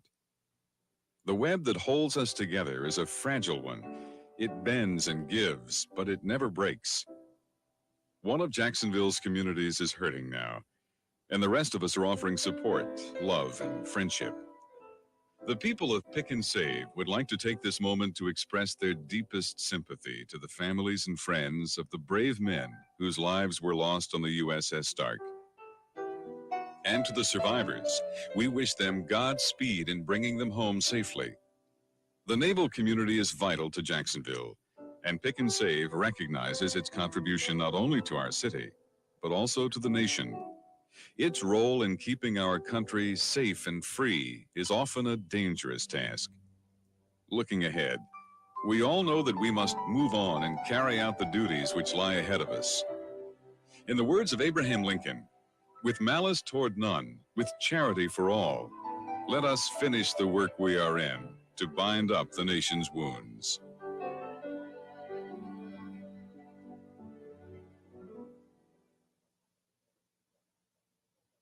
The tragedy of what happened aboard the Stark has touched so many lives. In one instant, so many dreams shattered. Robin Saran talked with families and friends whose lives now will never be the same. 25-year-old Susan Riles walked out of St. Paul's Catholic Church this afternoon, the realization sinking in that she is now a widow. A funeral service was held for her husband. Earl Patton Riles was among the 37 men who lost their lives aboard the USS Stark. We have to think of those sailors as being heroes, people who were there to defend us. And I believe that this recognition is going to make people realize that these men are out there risking their lives for us. Susan and her husband had planned to start a family as soon as he returned home. I feel very badly towards the women that do have children and how much they must be suffering right now at this time. I couldn't imagine. That would be unbearable for me. Stephen Kaiser's wife and son had been living in Bahrain so the family could be together whenever Stephen got off the ship.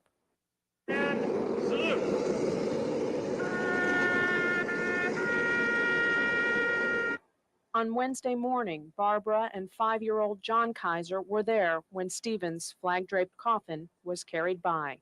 But Barbara Kaiser feels no hatred toward the people responsible for taking her husband's life. The family has deep religious convictions, and her pastor says she sent a Bible to Iraq to be given to the pilot who fired the fatal missile. She quoted that verse of scripture that says, "Father, forgive them, for they know not what they do." And then she said to him in a note that was translated into Arabic, "John and I," that's her son, "John and I forgive you for what you've done." It was just a month ago when Vernon Foster was promoted to Chief Senior Petty Officer on board the USS Stark. Foster was in the Navy almost 16 years. He planned to retire in 4 years after making Master Chief. He wanted to spend more time with his family. Vernon Foster leaves behind a wife and 7 children. Foster's mother is trying to understand why her son had to give his life.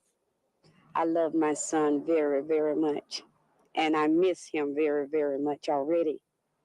And I guess this is just a pinch of what it's going to really be like in the months and the years to come, because he was such a special person.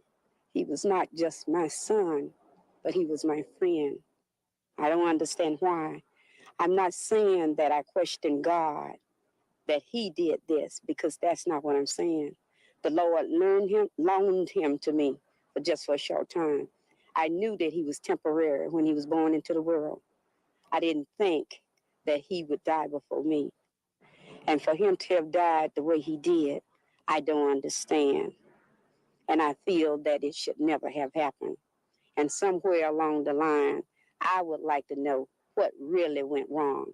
And I don't mean someone telling me that it was a mistake and we're sorry, because it was no mistake.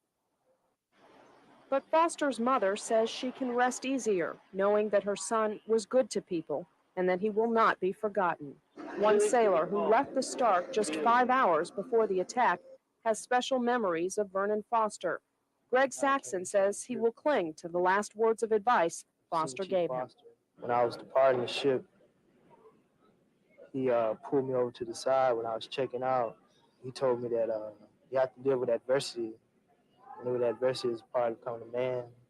Greg Saxon's tour duty was up on May 17th.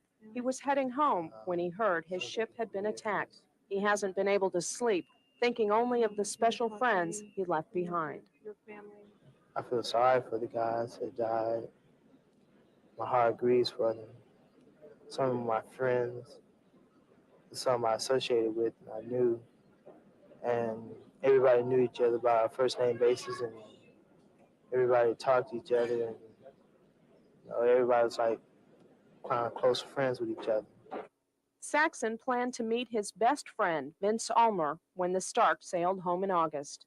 I remember the day he left, he shook me on my back and told me he was going to be there on August the 5th to see me. He wanted me to be standing on the pier for him. And I said, sure, that would be no problem for me to stand on the pier for you on August the 5th. Now I can't even stand on the pier for him. Saxon says he is anxious to get on a ship again and carry out the missions of the 37 sailors who lost their lives for America. There was one bright moment amidst all the tragedy. It was early Monday morning. A healthy baby girl was born here at Memorial Medical Center. The baby's father was on board the USS Stark. Little Jessica Nelson's father was among the survivors. While Tracy Nelson was in labor, all she knew was that there had been an attack on the Stark. For the next 2 days, her family kept her sheltered from any news until they knew for sure that Michael Nelson was safe. I feel lucky and he feels lucky. He said he couldn't believe he's alive. And while Tracy Nelson feels so lucky, she grieves for the other families who were not as fortunate. All the sons and daughters, all the mothers and fathers, all the brothers and sisters, and all the girlfriends and wives who must now go through their lives without the men they loved from the USS Stark. Much of the grieving at Mayport has been centered at the Mayport Chapel. Chaplain Bill Perry has told us earlier in the week that although there's nothing that he can do or many of the grief counselors can do to ease the pain, perhaps knowing of the degree of caring that's going on around these people will help them as the days and months go on. Well, much of this city's attention, and the nation's for that matter, has been focused on the Mayport Naval Station today. Not all eyes were. The community and the Navy do have a close relationship, and there was respect from a distance. But for others, Eyewitness News reporter Michael Dillon tells us life goes on. Separation. While services were being held inside Mayport Naval Station, outside there were subtle reminders that today was somehow different. Automobile headlights burning in respect, small businesses near the base remembering in their own simple way. In the tiny village of Mayport, in the shadow of the base, the fishing and shipping industry continued with normal routines. Construction continued for more military housing, seemingly oblivious to the grief around them. And a normally popular lunch spot was mostly empty, perhaps more to do with presidential security than with military sorrow. I think it's a terrible tragedy. I don't know the solution to it, but I think we should do something more than just accept it. But I don't want a full-scale war either. Motorists waiting at the Mayport Ferry. I think that we don't need to take it. I mean, 20 years ago, the USS Liberty got attacked by Israel, and they said that, you know, we didn't identify our boat when we did. They didn't recognize the flag. They couldn't read the emblem on the side of the boat. And I don't think you can, you know, bomb a ship and fly 3 planes over and not recognize a flag. What did he say? What kind of retaliation are we going to make? I don't, you know, that'd be a lot more killing and all. I don't think they ought to go for that. What you going to do? Let them just keep on killing our men and get by with it? You know, you got to do something. You got to stop these idiots, you know? Yeah, but just 30 people, you know, I mean, it could wind up to be 30,000 or something, you know? Yeah. That'd be unreal. Some off-duty Navy personnel went through routine household chores, choosing not to watch the president and the memorial service. Not allowed to do interviews, others complain privately that America's military has turned into little more than a paper tiger. For others, though, there were some things to think about, such as at Mayport Elementary School, Mrs. Adams' third grade class. The children, most of them military dependents, watched with unusual attention. I have 2 or 3 in here whose fathers are still out to sea. They were like ships that were stationed out doing the same thing. And so they've been like concerned, when is my father coming home? How long will he have to stay out? And this has been some of their concerns. The question that's been in a lot of the third graders' mind is, why did it have to happen? You know, and we studied about some of the wars, you know, and they were saying that their parents are saying this is peacetime and this shouldn't really have happened. But I don't think they're old enough to really know the significance. Do you think the president was a very good man for coming down and talking to the families? Yes. Okay. Are you going to be very nice to the family members that are still here at Mayport? Yes. And while children were being exposed to the realities of the world, at Lucky's barbershop down the street, some who had seen war before reflected on what it all meant. It makes it hard for people to understand that this could happen, I think. You know, that's the way the families were over there. I'm quite sure they felt, how can this happen? And this is peacetime, or it's not at war. And you know, it's just the way it goes. A lot of guys think of it happening, but they very seldom talk about it, you know, because it could happen. It's easy to happen. You might retire from the service, but you're always part of it because that was your life. You don't ever shake that. You'll always be Navy or retired or otherwise. You know. When Deborah and I were at the Mayport Navy Base this morning to cover the ceremony, there was certainly no questioning of United States government policies, foreign policy, and military policies. You would never expect to find military personnel questioning the policies of their commander-in-chief on such an occasion. Of course, in Washington, on Capitol Hill in particular, there is constant questioning of the commander-in-chief's policies. And we're going to go live now to our Eyewitness News Washington correspondent and bureau chief, Tina Galland. What kind of questions were being asked today, Tina? Well, Tom, basically the same questions that have been asked since this incident occurred last Sunday. The surprise attack on the Stark shocked official Washington. It also put the Pentagon on the spot, and it produced a number, as you say, of very basic questions about U.S. foreign policy in the Middle East and about the American military presence in the Persian Gulf. On Sunday, within 90 minutes of the Iraqi attack on the Stark, President Reagan was notified of the missile strike. National Security Advisor Frank Carlucci told the president the ship had been hit, presumably with a French-made Exocet missile, capable of skimming just above the water's surface to its target. The frigate was on fire and listing badly, making it virtually impossible for the Pentagon to get an accurate report on the extent of damage and the death toll. The ship has been subjected to the shock of a sudden and unprovoked attack. Given all that, and flooding and fire, the captain is doing the best he can to tell higher authority the exact status of his crew. When the smoke cleared, the Navy knew 37 had perished. I want to express my deepest sympathies to the families of the brave men killed and injured yesterday aboard the USS Stark.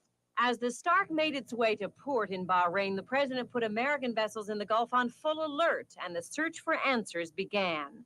Why had the Iraqi pilot fired on a friendly vessel on a peacekeeping mission in the Gulf? A mistake, the administration said. But I don't have any question in my mind that the pilot of the Iraqi aircraft meant to fire his missiles at the target he saw on his radar screen. He apparently didn't care enough to find out what ship he was shooting at, or he was reluctant to get close enough to make anything like a positive identification. No possible motive, he said, for the Iraqi pilot to intentionally fire on the Stark. But why had the Stark failed to use its sophisticated Phalanx anti-missile system to defend itself? The captain said the system was on manual, not automatic, and no alarm of an oncoming missile had been sounded until too late. When the lookout reported the incoming missile, it was only a matter of a couple seconds as we started to take action that the missile actually hit the ship. Questions about possible computer failures and about the number of missiles carried on the Iraqi warplane persist. They'll be answered by a Naval Board of Inquiry now investigating in Bahrain. A second probe will be conducted jointly by the U.S. and Iraq in Baghdad beginning next week. On Capitol Hill, a full-blown review of the policy in the Gulf. What are our goals? What is our strategy? What are the risks and how much cost are we willing to pay? And concern about the risks of a White House plan to expand the American naval presence in the Gulf and extend protection to Kuwaiti oil tankers. Not being able to defend a single ship of our own, we are engaging ourselves in the responsibility to ensure the safety of Kuwaiti ships. On what basis? Can we fight off expected missile or ship attacks if they're launched? Or are we relying solely on deterrence? This weekend, to underscore Congress's interest and concern about the policy in the Middle East and about the conditions in the Gulf, the Congress has sent a delegation to Bahrain, and they will begin a fact-finding mission which will last several days, and then they'll come back here to Washington to report. Tom, Deborah? Tina, one of the members of that delegation is Senator John Glenn, who said today that it is time to stop bluffing. He referred to the bombing of the Marine barracks in Lebanon and again to the attack on the Stark. Is that a common feeling on Capitol Hill that America's presence in these parts of the world is simply a bluff, that we don't have enough muscle behind our presence? Deborah, what I heard again and again this week is if we're there, we want to make sure we are there in enough force and strength to protect our own people. And that may mean air cover, that may mean moving carriers closer to our warships. What I heard repeatedly is we've got to be clear on what our presence there means and be able to back it up with whatever power we need. And that's why we're going to have a discussion between the White House, the administration, the State Department, and Capitol Hill in coming weeks about exactly what our presence in the Persian Gulf means and what we need to do to protect the people that we send there. Tina, we've heard quite a bit of chest pounding from Capitol Hill all week. But as somebody said earlier today, the president is pretty much free to set these policies and carry them out. I mean, he has not, under the War Powers Act, he's not had to go to Congress and discuss it. Short of the publicity that the congressman can get, is there anything substantive that they can do to force the president to conduct a policy that's different from the one that he wants to run? Well, I think they can put a lot of pressure on the president, and certainly the White House listens. Something like, for instance, the sale of F-15 jets to the Saudis. That's something the White House wants to do. That has now been put on hold because, as Senator Byrd said, this is not the right time to ask for Congress's cooperation on that kind of a foreign policy issue. The White House needs Congress's support on that kind of an issue and many others. And so the White House is going to have to be saying credible things on our presence in the Persian Gulf to be able to get done the things it needs to get done. So that's the kind of an issue, Tom, that is going to make the difference and is going to encourage the White House to be able to move towards some kind of an agreement with Congress on what we ought to be doing. Thank you very much, Tina. Tina Galland reporting live from our Washington bureau. Deborah. Thank you, Tom. Joining us now live in our studio is Congressman Charles Bennett. We appreciate you joining us, Congressman. What would you have to say to the families, many of whom you represent out at Mayport, who are in such intense period of suffering right now? Well, mostly I would say America loves you and loves your lost one.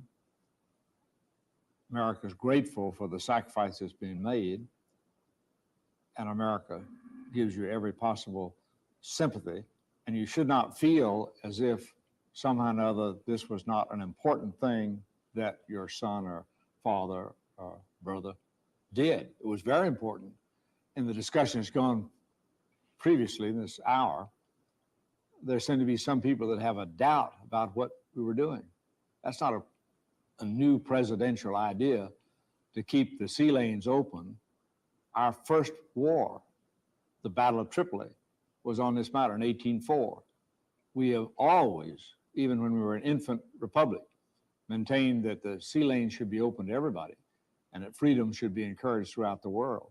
So these young men who gave their lives, in fact, gave their lives to an extremely old principle of our country, extremely old international principle, and the parents and loved ones should not feel as if something futile was done. A great sacrifice was done, but not a futility. It was in the process of not just this president's policy, but all presidents' policies since the beginning of our republic.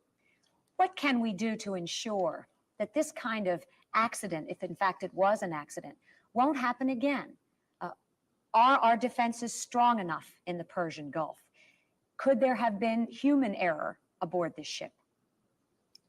Well, you can't prevent somebody making a mistake.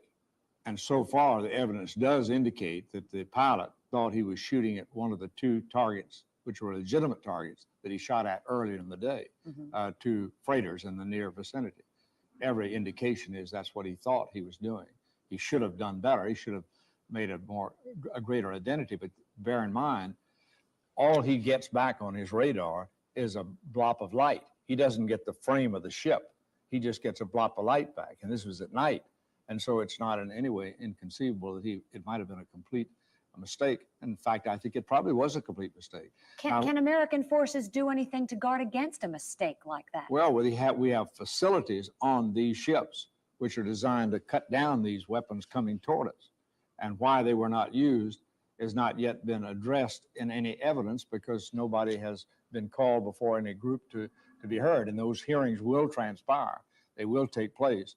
And we'll eventually know why it was that even though this particular facility, which was designed to strike down an Exocet other type missile like that, was in a position of manual operation, and even if it were in manual operation, why the flash signal did not come and alert somebody, because there is a flash signal, as I understand it, in that facility, even when it's in the manual position.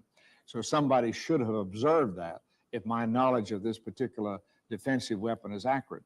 Now, in the end of this, however, people should not get carried away, particularly the loved ones, should not feel like some evil thing was done to their soldier or sailor, because anybody who goes into the military service expects to have great danger around them.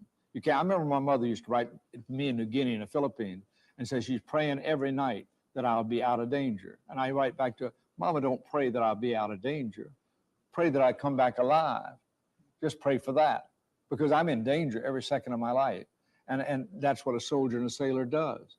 And so these loved ones should not have a bitterness in their heart about their loved ones losing their life for a non-principle or something not important or something just on this president.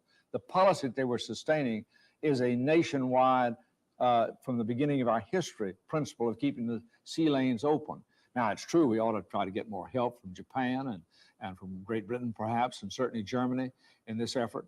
It's true that we don't have enough carriers. We should have 22 carriers. That's what the Joint Chiefs of Staff say. And that's what we used to have. We're working to try to get a 15 carrier group. We do have that now, 15 carriers, but we really should have 22. You can't just say we have a Navy, therefore do everything we want to give to the Navy to do. They can't be everywhere at once. If there'd been a carrier in the area, they could have shot down that particular plane. And that would be a positive thing from the standpoint of immediate response. We didn't have that kind of air cover, but that wasn't carelessness. That was because we couldn't afford to have the carriers there, because we don't have enough carriers. Okay. Thank you, Congressman. We appreciate you joining us. Congressman Charles Bennett. Tom?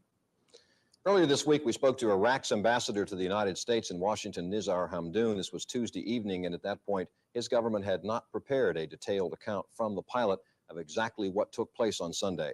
We're going to go back now to Ambassador Hamdoun in Washington. Mr. Hamdoun, can you tell us now, has your government talked in detail to the pilot, and can you tell us on this broadcast what the pilot said about the events of Sunday? Yes, they have been talking in detail with him and with the other relevant authorities in the Air Force.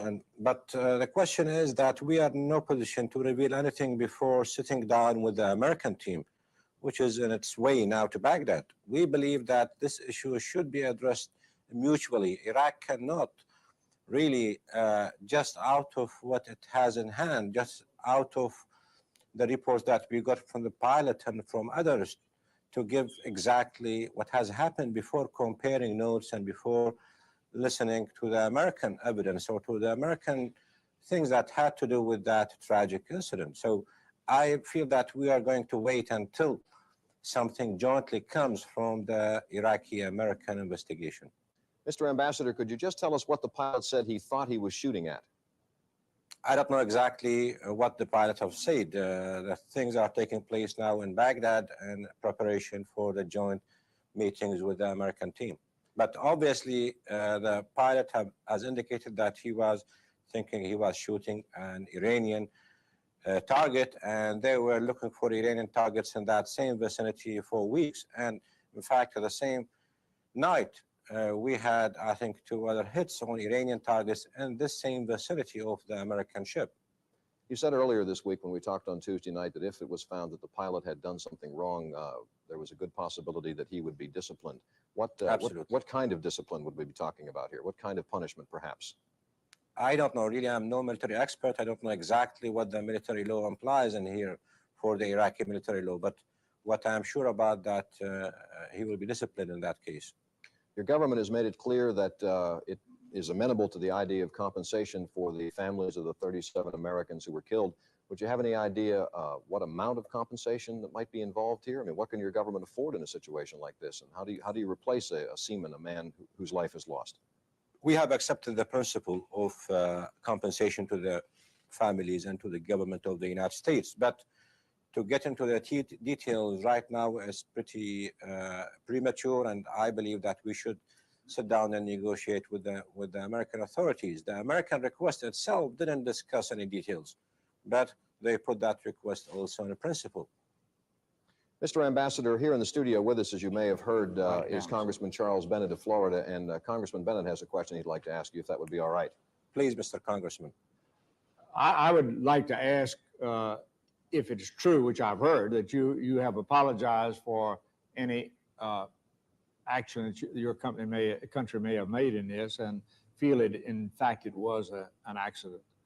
Yeah, that's true, Mr. Congressman. We had in the last 3 days 2 letters from President Saddam Hussein to President Reagan and through him to the families of the victims, where he indicated that this was an unintentional tragic mistake, and he showed his profound feelings about this tragedy, and he showed that the Iraqi people share with him the deep sorrow about this incident. So yes, there were, I think...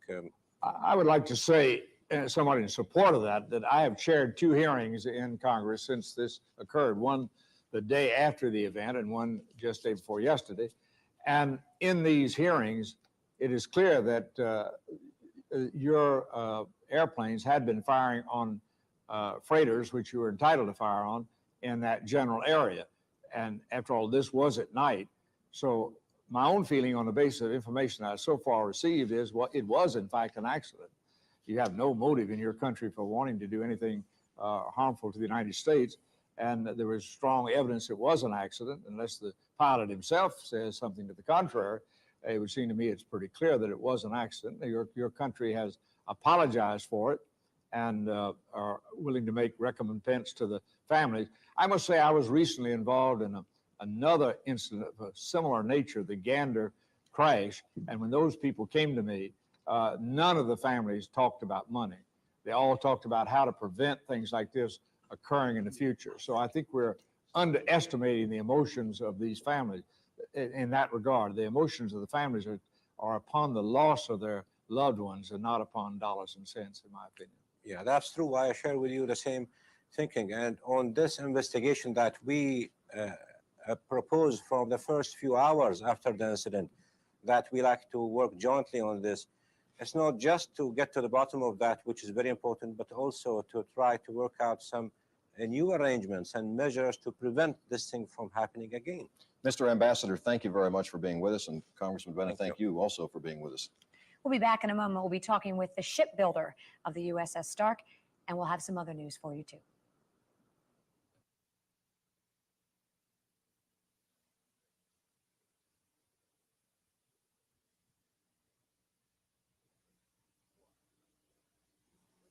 Why?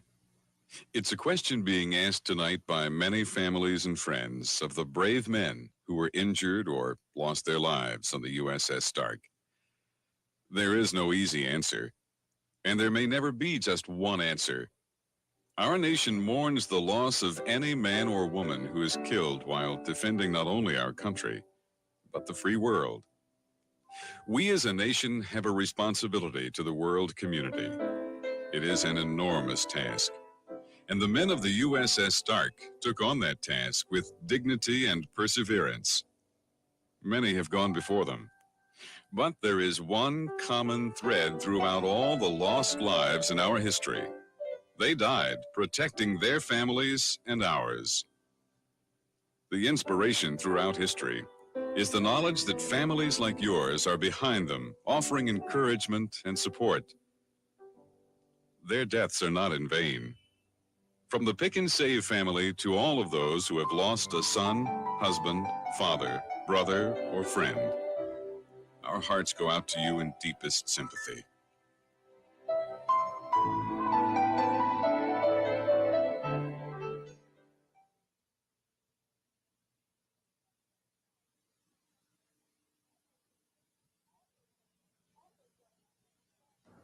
Also joining us this evening is the man partly in charge of building the frigate USS Stark, Dan McDonnell of Todd Shipyards.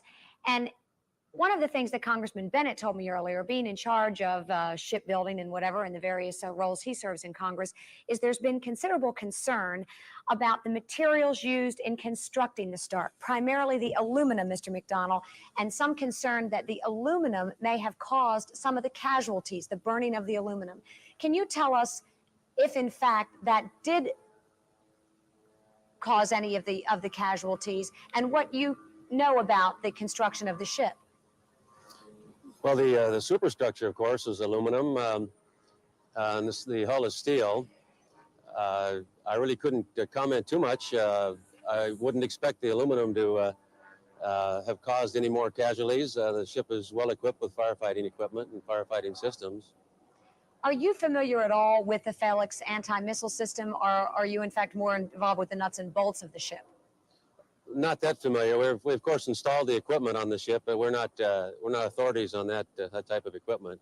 Now, you're the manager of the shipyard that has built the ship, and I would expect you to say that it was a fine ship in good condition. We're showing you our viewers now some pictures of this ship actually under construction. Is this frigate built any different from any others? Is it, in fact, state-of-the-art? It's pretty much a state-of-the-art for this type of ship. It's a destroyer-type ship, high speed, very maneuverable. It's pretty standard. Mr. McDonnell, this is Tom Wills. You have seen the pictures, undoubtedly, the videotape from off the coast of Bahrain of the damage that the ship sustained. Could you give us even a rough idea of what might be involved in repairing this ship? How long it might take? Well, I have seen the pictures on the media, of course, and it's the structural part is not that difficult to repair. Some of the equipments possibly that were damaged might have some kind of a lead time, but we wouldn't know about that. How about future ship construction? What, from this episode, is there anything that your company in particular and the country in general can learn about future Navy ships from this particular incident? Well, I'm sure the Navy always can learn from experience like of each other. Our caring and compassion is our commitment to the families among us who have served us with life itself. I'm Deborah Gianolis. I'm Tom Wills. Good night.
Today, a remembrance ceremony will be held at Naval Station Mayport. The base will honor the 37 sailors who were killed on the USS Stark 37 years ago. That ceremony will begin at 10. Today marks 37 years since 2 Iraqi missiles struck the USS Stark in the Persian Gulf, killing 37 sailors. This morning, Naval Station Mayport will hold its annual remembrance ceremony to honor those who lost their lives that day. And News4Jax reporter Ashley Harding tells us this, of course, is a somber but meaningful event for everybody. Over the years, many of the survivors have told us this event is about remembering, but they say it's also about healing. And they say being able to heal together brings great comfort. These are pictures showing the USS Stark immediately after the attack exactly 37 years ago, when 2 Iraqi missiles struck the frigate, killing 37 sailors and injuring dozens. Today, those survivors will gather once again to honor and remember their fellow sailors who never made it home. It's been a long time, but it's always there every day. We remember those that are not here with us. Despite the severe damage to the ship, the Stark's crew were able to save her that day due to their heroic actions. She was decommissioned over a decade later. Jeffrey Calkins. At last year's event, the names of all 37 sailors who died that day were read aloud. Many of the survivors shared their personal accounts of how they escaped and what the last few decades have been like for them. 90% of the healing actually came from dealing with them, talking to these guys, and actually expressing the emotions that you still have. The memorial for the USS Stark event begins at 10 o'clock this morning. We will be streaming that on our website, news4jax.com, as it's happening. Ashley Harding, Channel 4, the local station.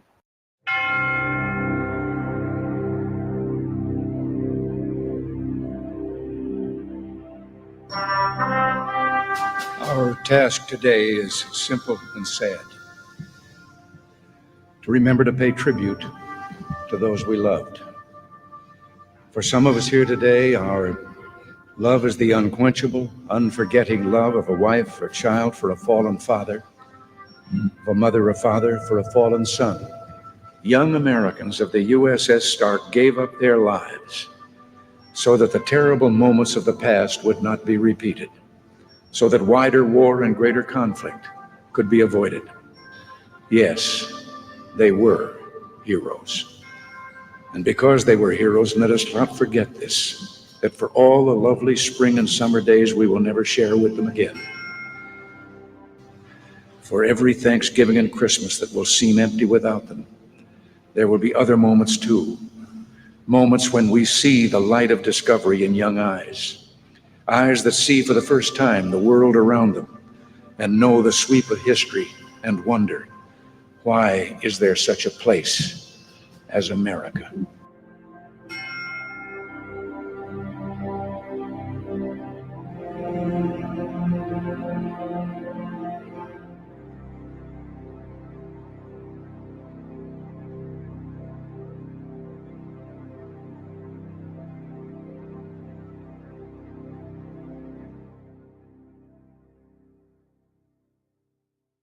On February 16th, 1954, here in Leon County, a child was born.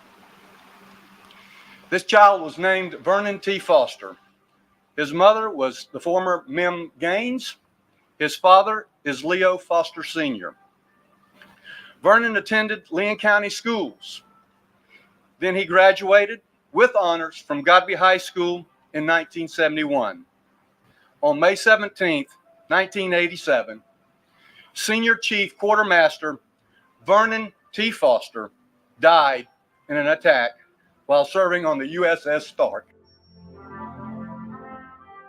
This year, Godby High School inducted Vernon Foster into our Association of Godby Graduates Hall of Fame. And I knew that we already had the Wall of Remembrance, and I wanted to make sure that we did what it took to make sure his name was on that wall. When Superintendent Pons learned of Vernon's sacrifice, he immediately recommended Vernon for inclusion on this Leon County School Wall of Remembrance Memorial. And here we are today. This is the first addition to the monument, and we're glad that we're able to honor Mr. Foster. By placing his name on this wall, it means that Vernon Foster will be remembered forever. So his name will always be on that wall, and it'll just be a tribute to him and his family and the sacrifice of men and women like him who've made the ultimate sacrifice. The USS Stark was halfway through a 6-month deployment when 2 missiles were fired from an Iraqi jet. The Iraqi pilot flying a Mirage F-1 was armed with 2 1,500-pound Exocet missiles. He took off from an Iraqi airfield, flew to 5,000 feet, 550 knots, and headed towards the USS Stark, and got there about 2 hours later. Thank you all for coming out. I'm just overwhelmed, and my family truly, we are truly so grateful. Words I cannot really right now even describe in my heart to say thank you a lot. My mom said it best. She's like, words can't express how grateful I am for the organization, the APG, and you guys putting this on today. Yeah, I'd say the same thing. Words can't express it. So This is motivation for them to actually know who their father was and to help them to grow and understand his goals and his achievements and all the people that loved him when he was around. This helps me remember. This helps heal the wounds. This helps me understand the value that I must bring to the world in my lifetime.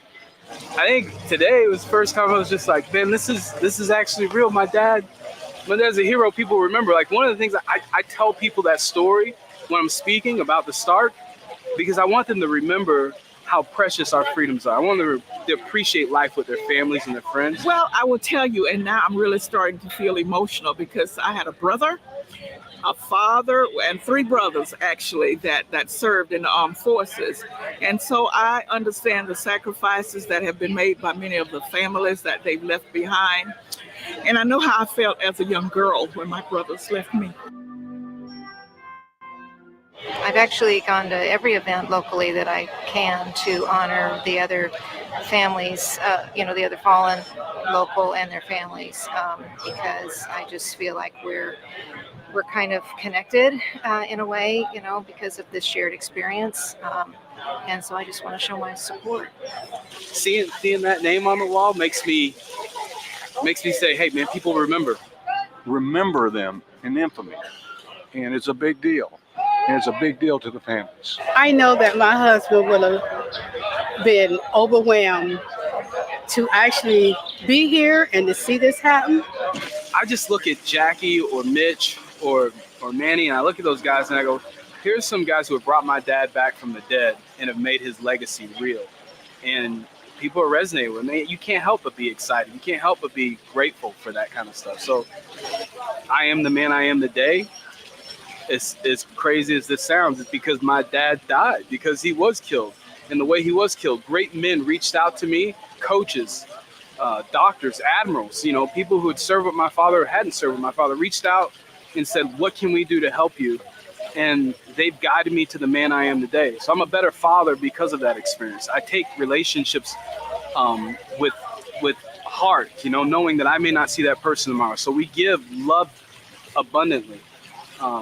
And I'd say in that respect, that's how it's made me the man I am today.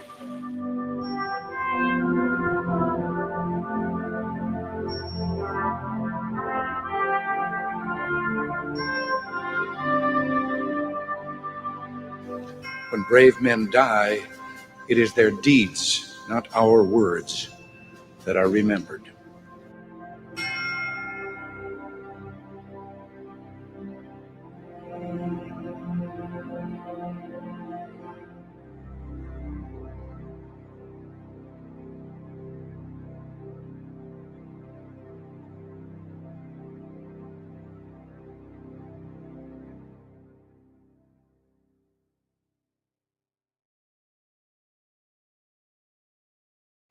Today, we remembered 37 sailors who died in an attack on the USS Stark 32 years ago. Action News Jack's Alicia Tarancon takes us to an emotional ceremony where families hope that their sacrifices are never forgotten.